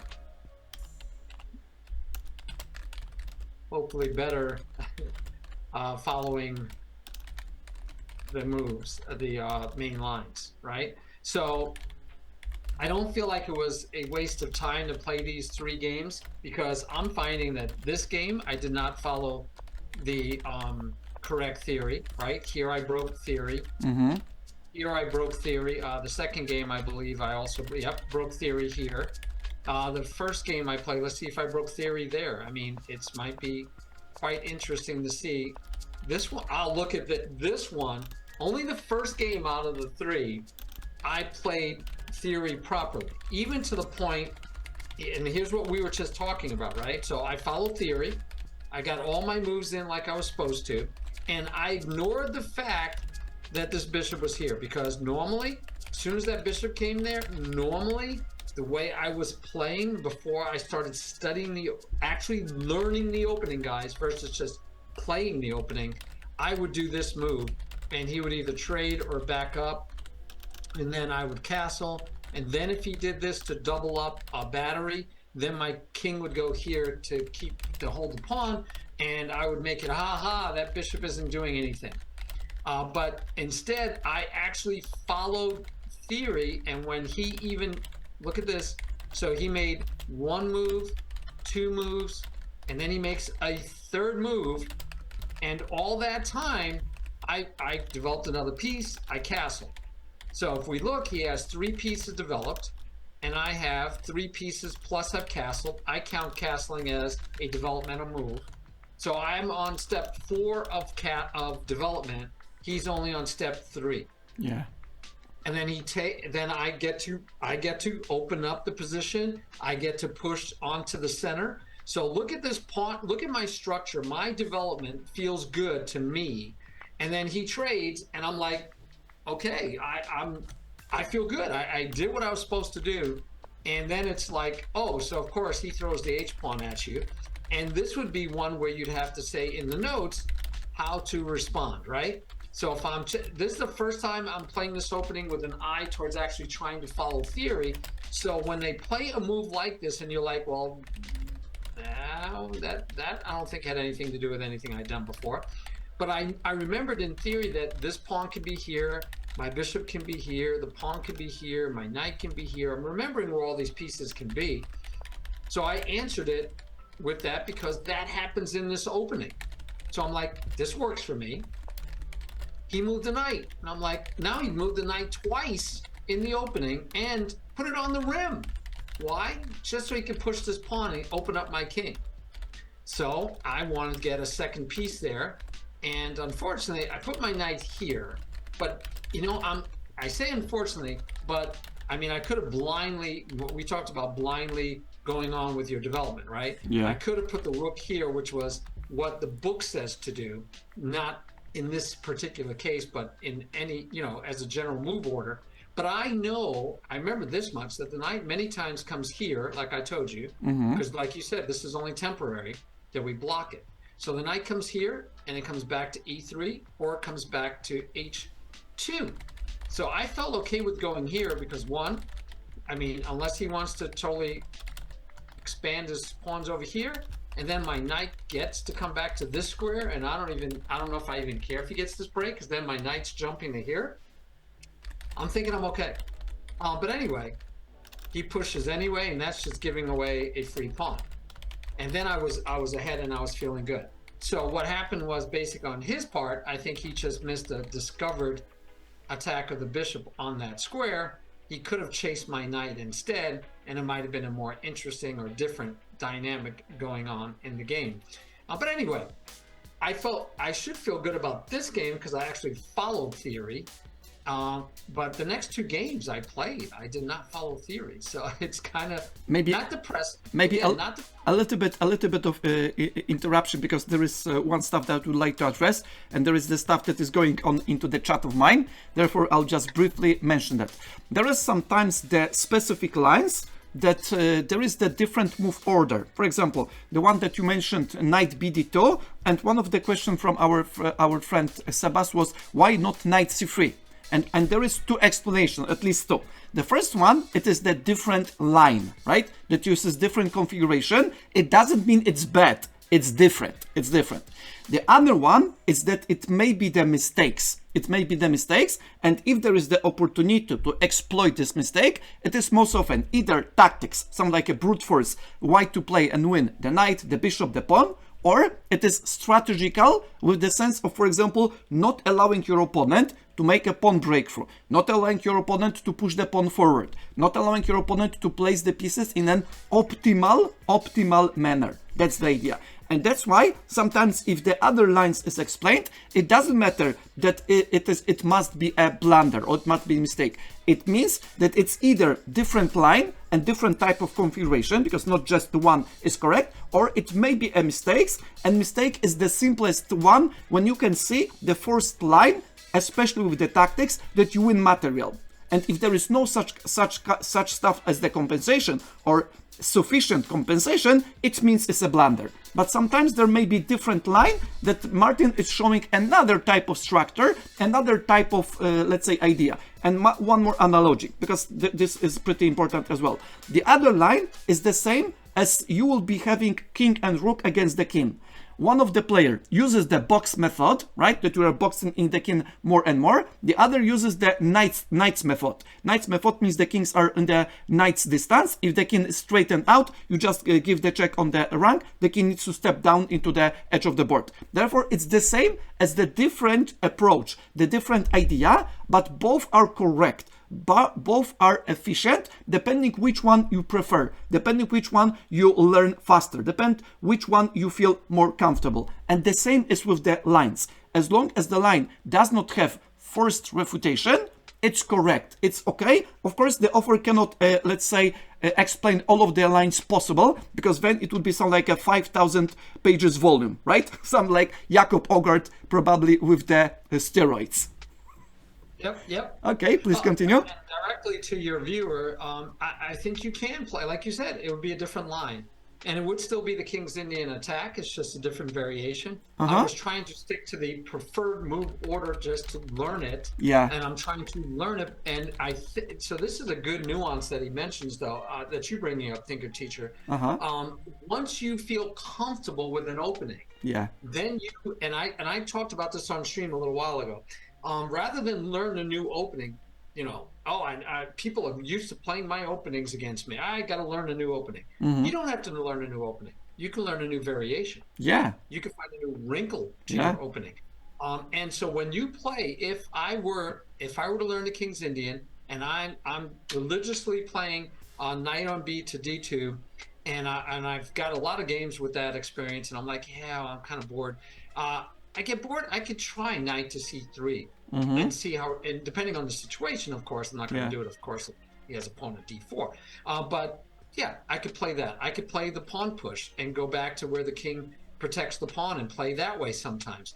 You'll have a breadth of understanding where you could play different variations of your same opening.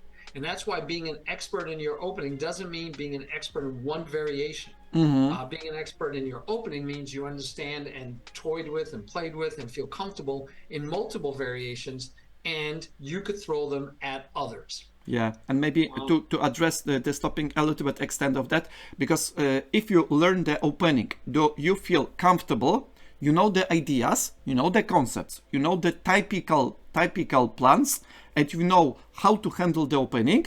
If you learn the first variation, let's say first out of 5, right? First variation within, let's say 2 months or 3 months, right? You'll be practicing, solving the puzzles, trying to play the games, unlock the games. After the next 3, 5, 6, 8 months, you can start learning another one.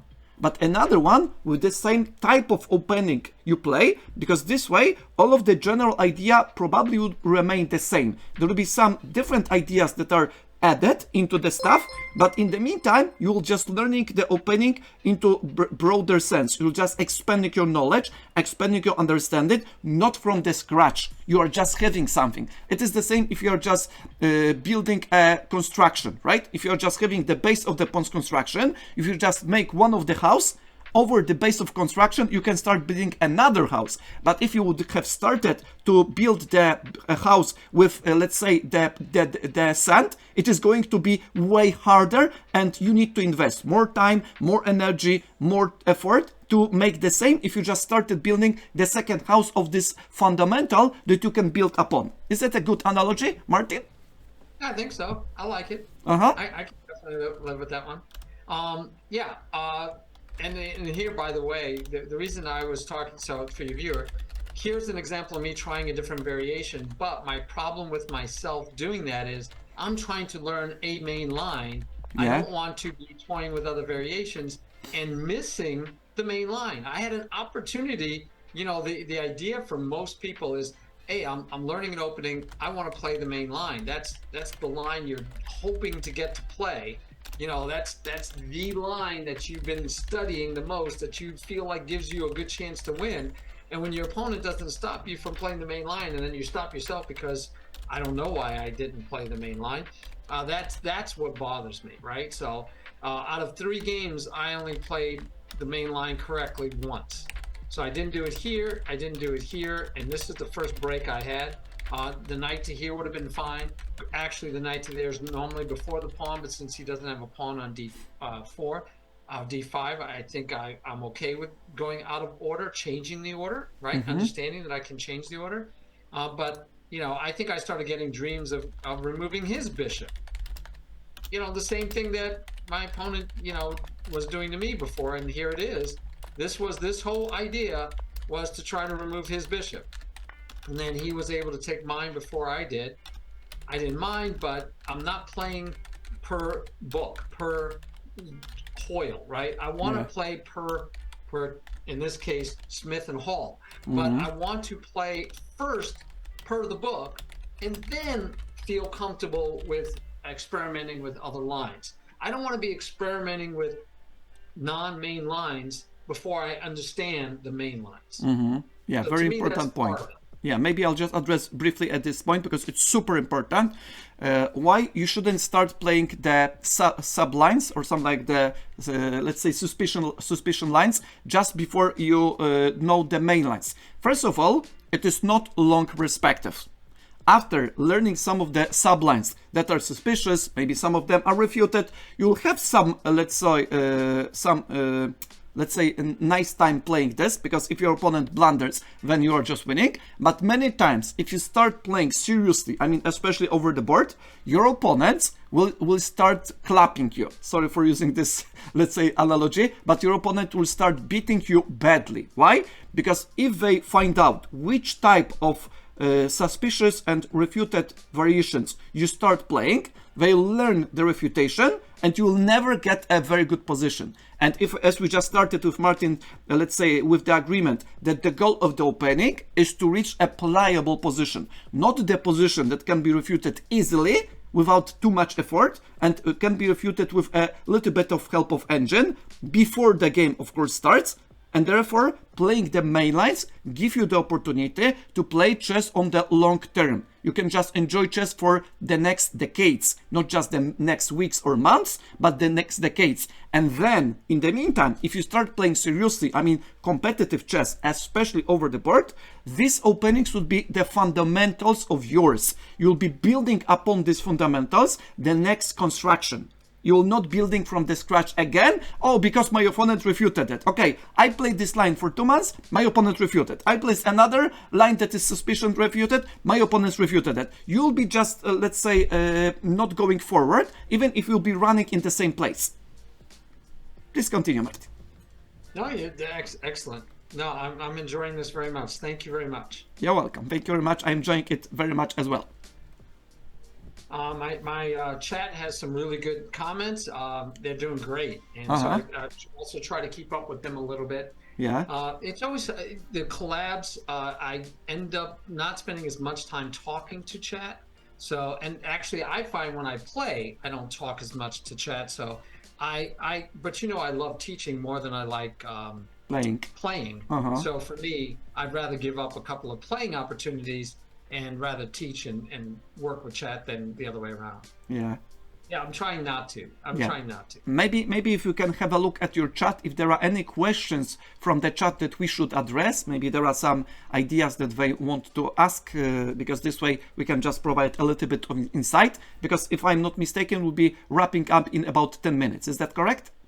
Yeah, actually, we were supposed to wrap up about 20 minutes ago. Oh, we had some 90 minutes, some technical difficulties. Therefore, we can wrap up in a moment if you wish. It's a rare case when I actually can go a little late. I'm home alone. Today's a family day, but my family knows I take 90 minutes for this. But they went off and did something else, so I'm actually home alone. Okay. I can easily go till 3 o'clock. So. Okay, let's maybe just continue for 10 minutes, right? Because we'll be wrapping up in 10 minutes. It will be easier. And therefore, if guys, you have any questions to our friend and coach Martin, just put them into the chat, either the chat of Thinker Teacher, either the chat of Martin, because this way you can address the stuff that Martin can ask you. Martin can answer this. And in the meantime, if you have any questions to me or my chat, you can just do it as well. Because this time we are just having the opportunity to show you the ideas behind the opening. And there was the book by Ruben Fine, if I'm not mistaken, or not Ruben Fine, Richard Reti, Ideas Behind the Opening, right? And this is what counts the most whenever you starting out with chess. Because first, you learn the general concepts. After that, you are just expanding on this concept. And then if you are just, let's say, medium strength player, you are just getting into a little bit of details. And one important stuff, because you mentioned the US Championship, right? That is on the way. It is very important that some of the players on the very high level, I mean the level of at least title player, most often international master and grandmaster, they can use so-called bad moves from our perspective, because they analyze it thoroughly, very deeply. And then they knew what are the exceptions for the rules we tried to teach you guys. And therefore, unless you know the principles, unless you understand the general rules, how to continue, it doesn't make sense to get into the variations that any grandmaster plays. That is a pretty difficult, because you need to know how to handle, you need to know all of the moves, all of the refutations, and it is not the moment of the development at your career. It's a way better to get the position in the engine evaluation -1 when you know what to play, than to get the position +2 that you are completely clueless. That's the key. Yeah. Do you agree on that, my friend? Yes, I do. Yes, I do. Excellent. I don't have any really, like my chat says, they're just agreeing with us for the most part. Oh, wait. Metal Eagle has a question. What to do if you're playing a chess match and your opponent knows what openings you play? By the way, so the level of knowledge, and Thinker Teacher said this at the very beginning, the level of knowledge you need to understand, not can have, but need, understanding of an opening and understanding the main lines and memorizing things, like one of my chatters just asked, increases as you get higher level. Yes. So when we looked at all grandmasters, by the way, playing in the US Championship, the all grandmasters, by the way, there is one woman on the women's championship that is a grandmaster, not a women's grandmaster, a grandmaster. Open grandmaster. She should be favored to win. She's near the top, but she's not. She was in first for a little bit. Anyway, they're all grandmasters, and they all study deeply openings. But we talked about, you can go back and check the VOD, we talked about one of the young ones that just basically played, what do you call it? Played openings that were like, oh, these aren't supposed to be good. These are things that none of these guys are studying, because they're not the main lines or the main openings that people study. Fried liver, one of this variation, right? Probably. Yeah, fried liver. One of them played the fried liver attack. Yeah. One of them went into the fried liver, allowed the fried liver, and then the person with white played it. And another one played a Petrov where they, it was, let me just show you that line real quick. And for you guys, it was this line in the Petrovs, which supposedly no one will play this knight takes pawn. You're not supposed to play that because, you're going to lose. Well, they got a draw with black against like one of the strongest players in the field. Yeah. So, and these are all grandmasters. Not all of them are super grandmasters, but many of them are grandmasters. Maybe I'll just add one important element, because this type of position, or this specific line, it has been analyzed 15 years ago. Therefore, it's not nothing on novelty, but it is on the different scale, if I can say that, because it was analyzed by one of the Polish correspondence chess master. If you're playing correspondence, right, you can get into the position super deep. And therefore, it was one of the positions that were analyzed 15 to 20 years ago, because I saw that into one of the Polish chess magazines, and I know this position that it is possible to play on. But take notice that, guys, that some of the positions, even if they can be played out, first of all, if they are not, let's say, give you the opportunity to play for the, let's say, win, this is one of the other, if the position gets too quickly into the drawing zone, then you do not have the chance to show your skills. The other problem with such type of positions, so-called, let's say, sidelines, is the problem that you need to memorize many moves in advance, very deep, because if you sleep in one of such type of position, if you sleep in one of the, let's say, converting the advantage phase, you can at least get a way worse position, and two such of slips will result in collapsing your position. Therefore, it's not recommended. Even if it is possible, because grandmasters can play it, all of the strong players can play it, it's possible, with the extensive analysis of the engine and all of the backup, some like the trainers, the coaches, the seconds, correspondence, database, all of the stuff, it's possible, but it's not recommended. It's the same if you start, first you start to crawl, then you start to walk, then you start to run, and after that you start to fly. When you are born, you are not flying at the same moment, right? You need to learn some of the skills with the harmonious way, and that's the key, at least from my standpoint. Do you agree on that, my friend? Yes. Yes. Mm-hmm. Oh, so back to Metal Eagle's question. Yeah. So he asked, what do you do if you're playing a chess match and your opponent knows what openings you play? So the first thing I want to just tell you about is I was just watching a YouTube video where some female strong player, I don't know what her title is, was talking about how she prepares to play in a tournament, gets enough sleep, goes to the tournament hall, finds out who she's playing, and then she goes and looks up their games. Guys, this is like not you and me, right? This is these grandmasters. Oh, I'm playing Caruana today, or Hikaru Nakamura, or I'm playing the world champion. I know he plays what openings. Let me go check my database. For most of us, that's not going to happen. So, but what happens if you are sitting down and you're going to play somebody maybe that you know because they're a friend, or that you played them many times and they know the opening you play? Then, so Metal Eagle says, do you try to play a surprise different from the usual opening, or do you stick to what you are used to regardless of your opponent's preparation?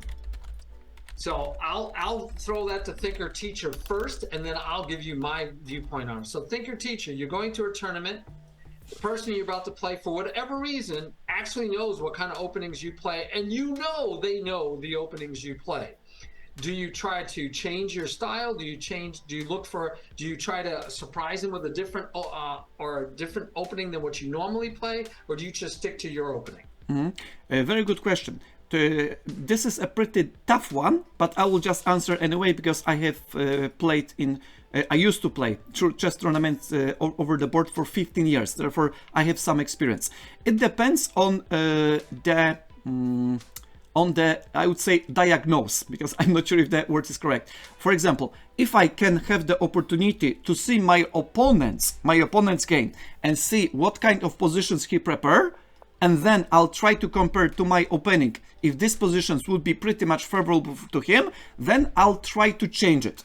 But if I know that my opponent will not be able to refute my opening, to get very good position out of the opening, I can play it comfortably without worrying about the result. And one important, stuff. As long as you are focused over the development in a general sense, you do not need to worry that your opponent prepared the lines for you. Right? Especially for you, because you will reach the position as long as it is, of course, solid and sound, right? Because we are talking about this type of positions. As long as the position is solid, as long as the position is sound, it is not what is the factor that differentiates the final outcome.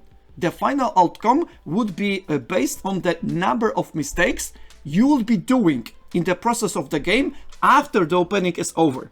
Because let's say if you get the position +1 or -1, but the position is solid, there are no visible weaknesses, there is no easy way to refute that, it is going to be at least 20, 30, 40, 50, sometimes even 80 moves with the, let's say, continuation. For example, when I played chess over the board recently, let's say 4 to 5 years ago, I played the opening lines that were pretty simple. Some of the coaches seen that they can just copy that into, let's say, via database and prepare the opponents against me. And even if they played, let's say, prepared the opponents, we reached the position that was some like 0 plus 0.2, 0.5, some like a little bit of advantage from one side, and I comfortable continuing the game with general principles about piece activity, pawn structure, opening lines, infiltrating the opponent's camp, and I comfortable playing out. If my opponent gave the same effort into the position,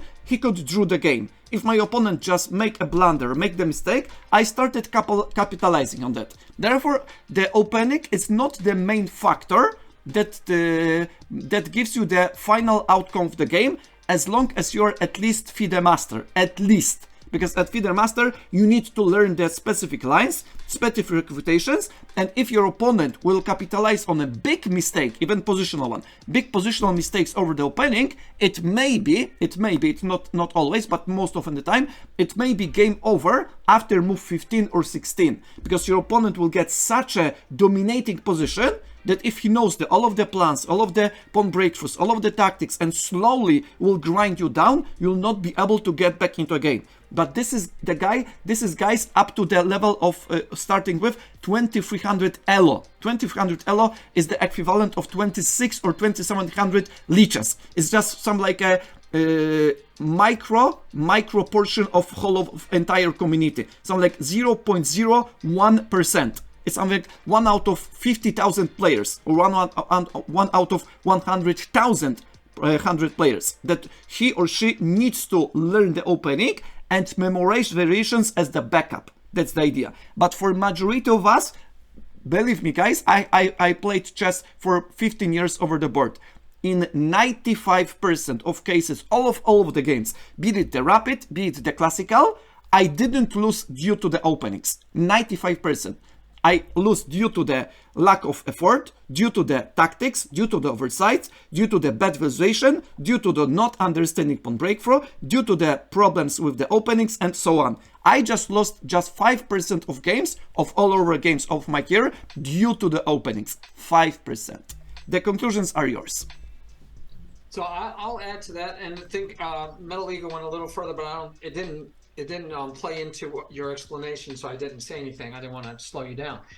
He said his example is that I am playing black in a match, and he knows I play the French defense. And so, first of all, I'll say that what I'm going to say does not in any way conflict with what you just said, Thinker Teacher, because it fits. But I just have a different way of address, like a different variation, right? A different perspective. Okay, right. So mine is, unless I am playing an opening only to get a certain trap, right? That, oh, I play this because they fall for this, and this is beginners. You know, I teach beginners, and they do this. So let me just show you on the board, because then you'll know what I'm talking about. I have one of my students that this is what he's been playing, and he plays it against other beginners, and he ends up winning games.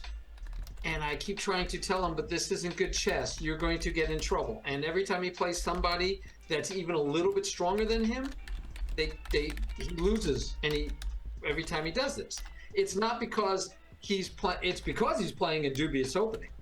So if you're going to play something like this, to just play for a trap, and I always say this, if your opponent doesn't fall for the trap, if you're in a worse position, don't play that. Don't play a move chess for a trap.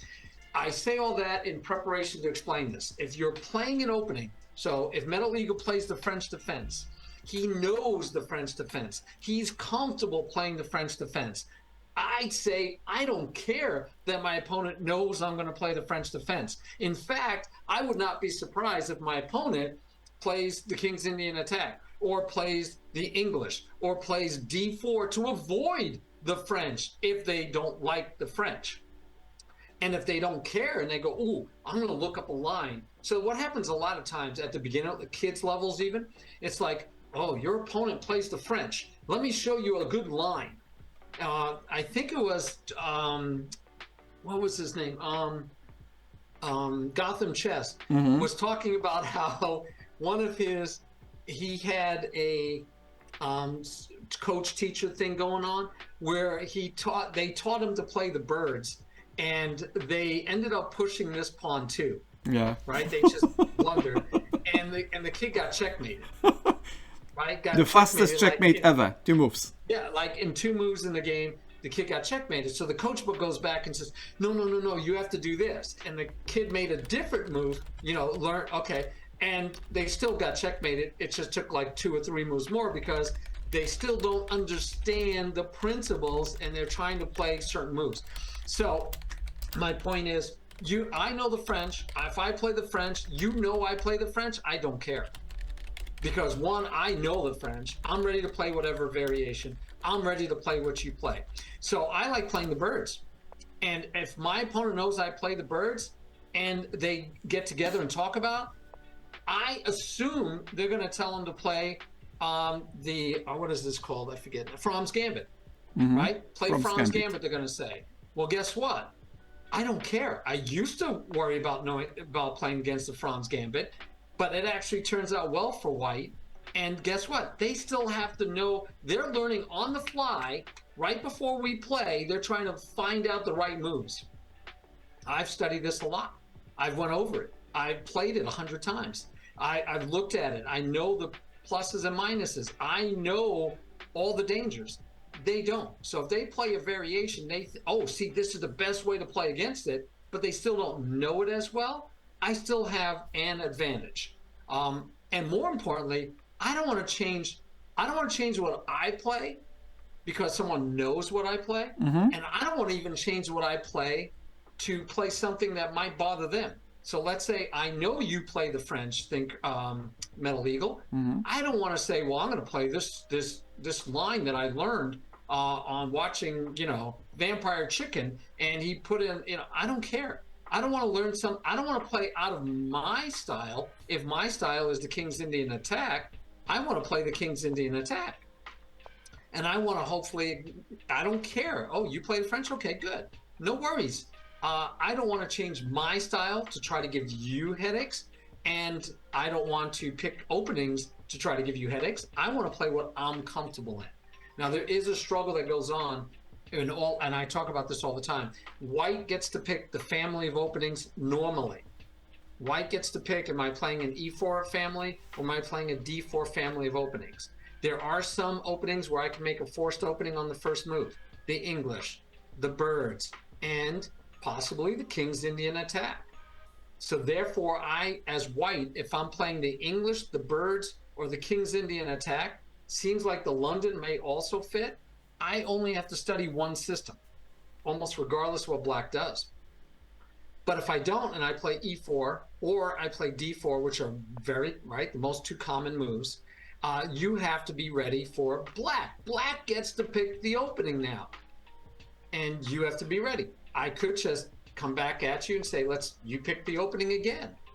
So you could go back and forth, and how you pick which openings you study, that's a different lesson. It's a different story. But yeah, Metal Eagle, I'd say I would not, at my level, even up to your level, except for like Thinker Teachers say, maybe if you're at the Grandmaster level, I don't care. I'm going to play my opening. And you got to prove that you know my opening better than I do. Yeah, maybe I'll just add 2 cents to this great explanation by yours. I think that if Metal Eagle is asking about the specific opponent that's prepared after him, it's pretty important that if you play the French, because French can be transpired into the advanced variation and the exchange variation, right? Depending what type of structure, depending what type of position you prefer, you can just continue. From my standpoint, if you are just competing over the board, and if you reach the positions that are playable, that are sound, that are promising, and you feel comfortable, no matter who you play against, it's great. Because you know what to do, you reach your positions that you excel at, and you can even challenge the Grandmaster without too much trouble. Of course, if you lost against this specific line or this specific opening, you analyze what you did wrong, and I can assure you, in 95% of cases, if your opening repertoire is really sound, it's not because of the opening position or final position after the opening, it's because you didn't address the threats, you forgot about tactics, you didn't, let's say, appreciated the role of pawn breakthrough, you cannot see the sacrifice. All of the factors will impact the final course of the game, not just the opening, not just the position you reach out of the opening. One exception, if the position that you reach out of the opening is not your position, and you cannot play it out normally. You need to suffer, you need to struggle to figure out the plans. Then it is the idea that you need to see if your opening was not in a sense of refuted, right? If you didn't allow your opponent to get into the position that you were, let's say, strategically lost at your level, right? Because there is the different level that you can exploit the mistakes or not. Therefore, I would stick to my openings. I would just play them as best as I can. And if I would like to have a little bit more boost in my confidence, I would just solve 50 puzzles before the tournament, or maybe 100, let's say, puzzles, right? At this specific opening, so-called the typical, let's say, typical or key positions, a special tactical one, to know and figure out in the meantime, if I just reach the position, oh, this is the same I just saw with the tactical variations, right? There is a little bit of difference. Can I, let's say, make the shot right now? Or maybe I just need to prepare it a little bit before. And this was the idea whenever I played over the board, that when I knew that my opponent probably prepared, let's say, against me, I just solved the puzzles. I just simply tried to feel comfortable, and I wanted to know that I do not miss the tactical stuff. And most of the time, unless there was a very strong opponent, or I get into the position completely lost, but I mean completely lost out of the opening, I could play out it comfortably. Yeah. And to your point, you said about knowing the opening and grandmaster and all this, I'm just going to put on my screen real quick. It's a YouTube one, so I don't know how fast I can go through it. But the 10-move loss by Dominguez versus Moria Dabiadi, if I'm not mistaken. Yep. So I'm going to keep the volume off, but just to show you guys, there was a blunder basically in the opening after 10 moves. He made a blunder. Yeah, it was a blunder. And therefore he loses the game. And it wasn't, I mean, even at our level, it's not that obvious until they show you why it's a blunder. Yeah. But, you know, he did okay, except he made a move that he can't make. And he made the move, and he didn't know, either he didn't know obviously he didn't know the line. It wasn't like he didn't memorize, you know, he didn't memorize it correctly, right? So he didn't know the line. So right here, you know, they talked about the fact that black could just take. Right, black could just take the pawn. Sorry.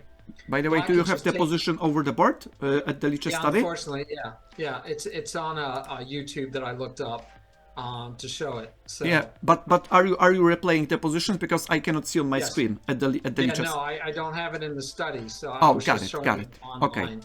Okay. But yeah, so but this, you know, the queen takes on d5, and the computer says double question mark because it's a blunder. And it's just, and where it ends up being a loss, and he resigned at this point, guys, because the rook is going to take this bishop on e7 is not protected, and he can't protect it after you do some trades in the center. If the bishop takes, the rook can come over. It's just bad news. I don't remember. I think if the bishop takes, knight to c3 attacks both the queen and the bishop. So yeah. Anyway, the only reason I showed that is to just point to the fact that even grandmasters, a 25-34, and this is over the board rating, 25-34, over the board rating. But he's playing a 27-47 over the board rating. Wow, such high numbers. And fell for that. So, and didn't fall for it, made the mistake, didn't play it properly, right? So yeah, I'm still of the total mindset that, one, it is beneficial for us to learn openings, yes, when you're at a certain level. If you're still giving away free candy, number one job, stop giving away free candy.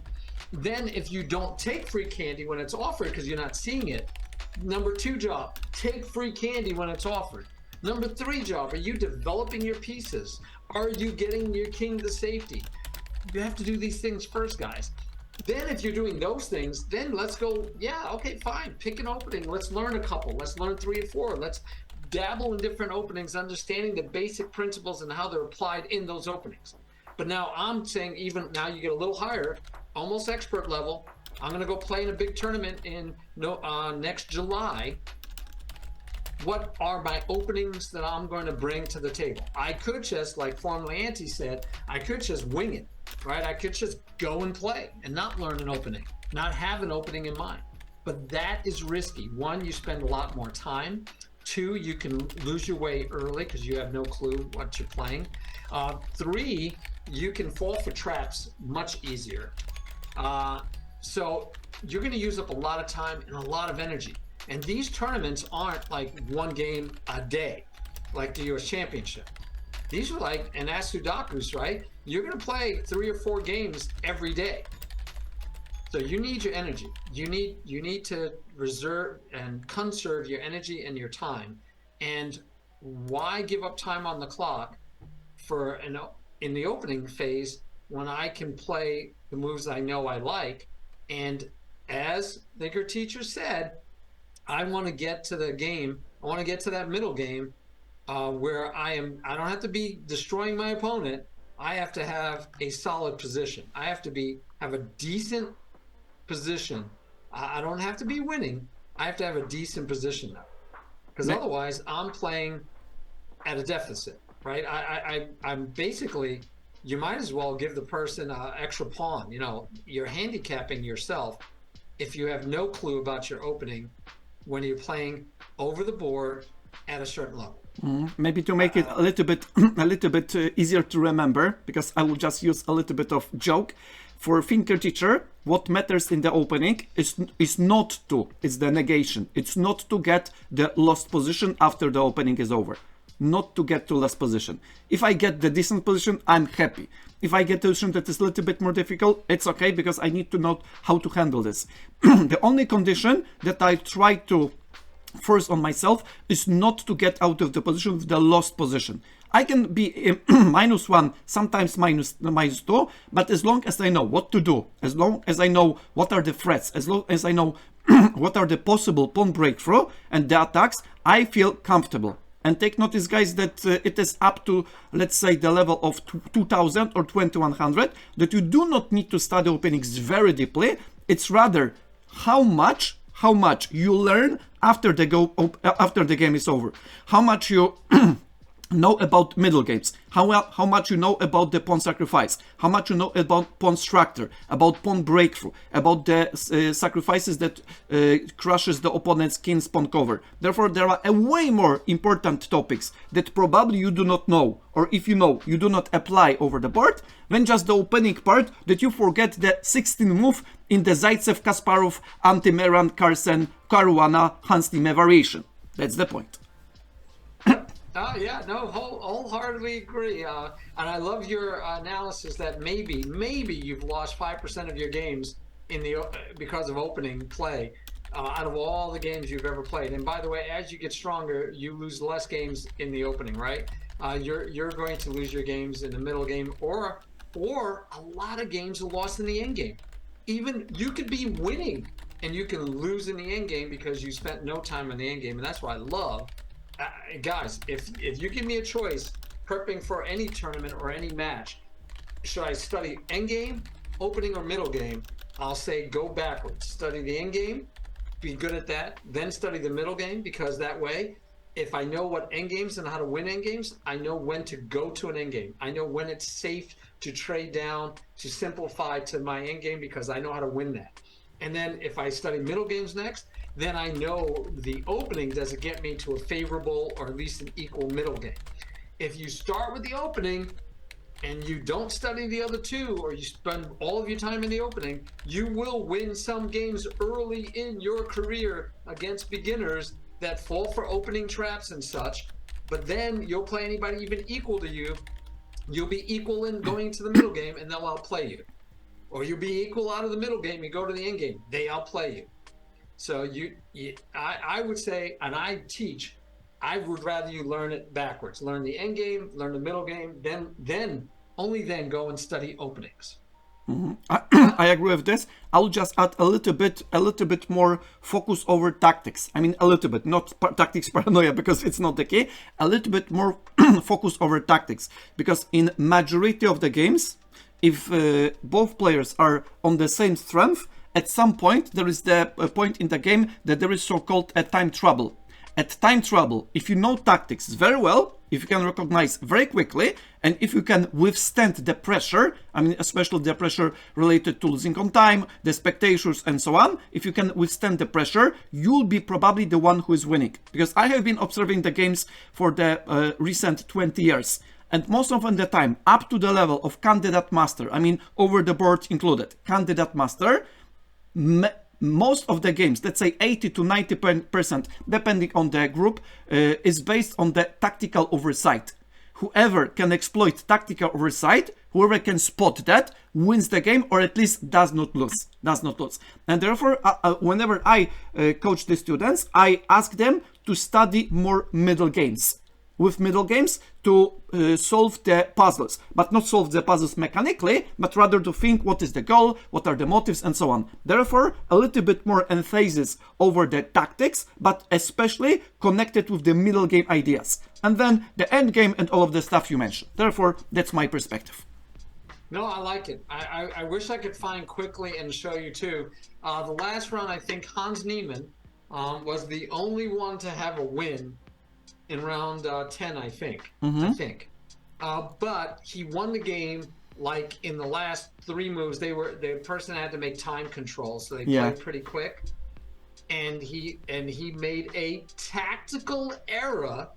By the way, first, you'll like this thinker teacher. He sacrificed the exchange against Niemann and had a winning position by doing so. But then he made a tactical error, and he makes a move, and Hans Niemann plays the move that he had no clue. He did not envision this move at all. You could tell by his body language, instead of somebody standing next to him going, "Oh my gosh," you saw him go. It was so. I don't know what the right word is. Visceral. It was so. You could feel it. You could feel for him so bad. He has his pen. He sees Hans Niemann make his move. He goes to write down the move, and he stops and he looks again. And he just pauses and he looks and he looks, and he writes down the move, puts down his pen, and he goes into a think, and he ends up. He doesn't even move after that. But he thinks for a while, and he's trying to find a way out of it. Couldn't find a way out of it. Didn't even want to do spite checks and see if Hans Niemann might blunder. He just resigned. But it was a tactical error.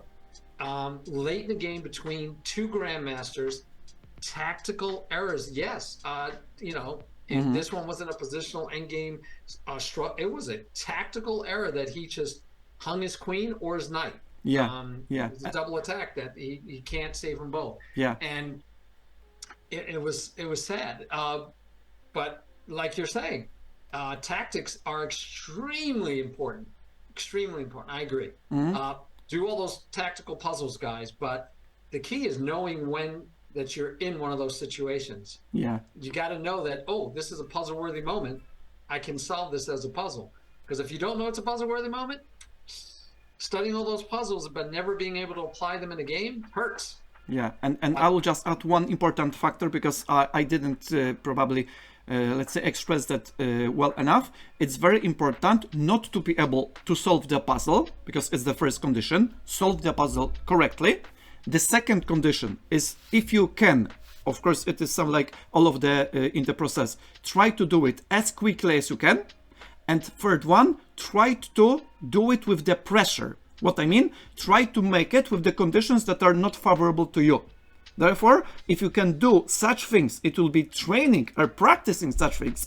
That, for example, tactical shots up to depth of 3, no more than that. Depth of 3, practically speaking, the maximum level that you need to know up to the level 2200 or 2300 just let's say. If you just spot the tactical shots up to the level of 3 depth within 5 seconds, with the critical points of the game. Most often critical is when the time trouble. It's not the only, but most of the time trouble. Most often the time you will not lose the game, or many times you will just capitalize on the opponent's blunder. Therefore, it's the idea to try to do it correctly, quickly, and with a big pressure. The better you can handle the pressure, the better you can make the previous 2 points in the effective application. Is that okay? Do you agree on that? Okay. All right, Therefore, guys, we'll be wrapping up in a moment, right? Yeah. I'm definitely over time. I have to go. Yeah. Thank you, teacher. Thank you so much for the collab. Thank you very much, my friend. We're gonna just hang out, and I'm gonna leave. I gotta go. I gotta quit my Zoom. I gotta go take care of stuff in the house. Thank you guys for being here. I hope you enjoyed it. I know I did. I'll talk to you guys later. Adios. Thank you very much one more time, Martin. I'm really happy to have you and the community, that you are just sharing great knowledge, and I am super happy that you accepted the invitation to share the knowledge about the opening principles and how some of the specific line in the Kings in the Attack or Kings Indian Defense, depending on the perspective, can be realized. And I'm super grateful to explain to you with a great style, because take notice that you are one of the best, and I'm not kidding, you're one of the best at the explanation of the ideas. And whenever, even if I'm lurking and I'm listening to you in the background, I was something like that. This guy is a genius. Even if I do not see the position, but when I hear the way you explain the position, your passion, your, let's say, knowledge, your experience, and the way you use the metaphor and analogy, I know that you are doing it in a really great fashion. Therefore, one more time, thank you very much. It was a pleasure to me. Thank you, my friend. Thank you very much. We will see you next time. Yeah, thank you very much. Take care. Bye. Bye-bye.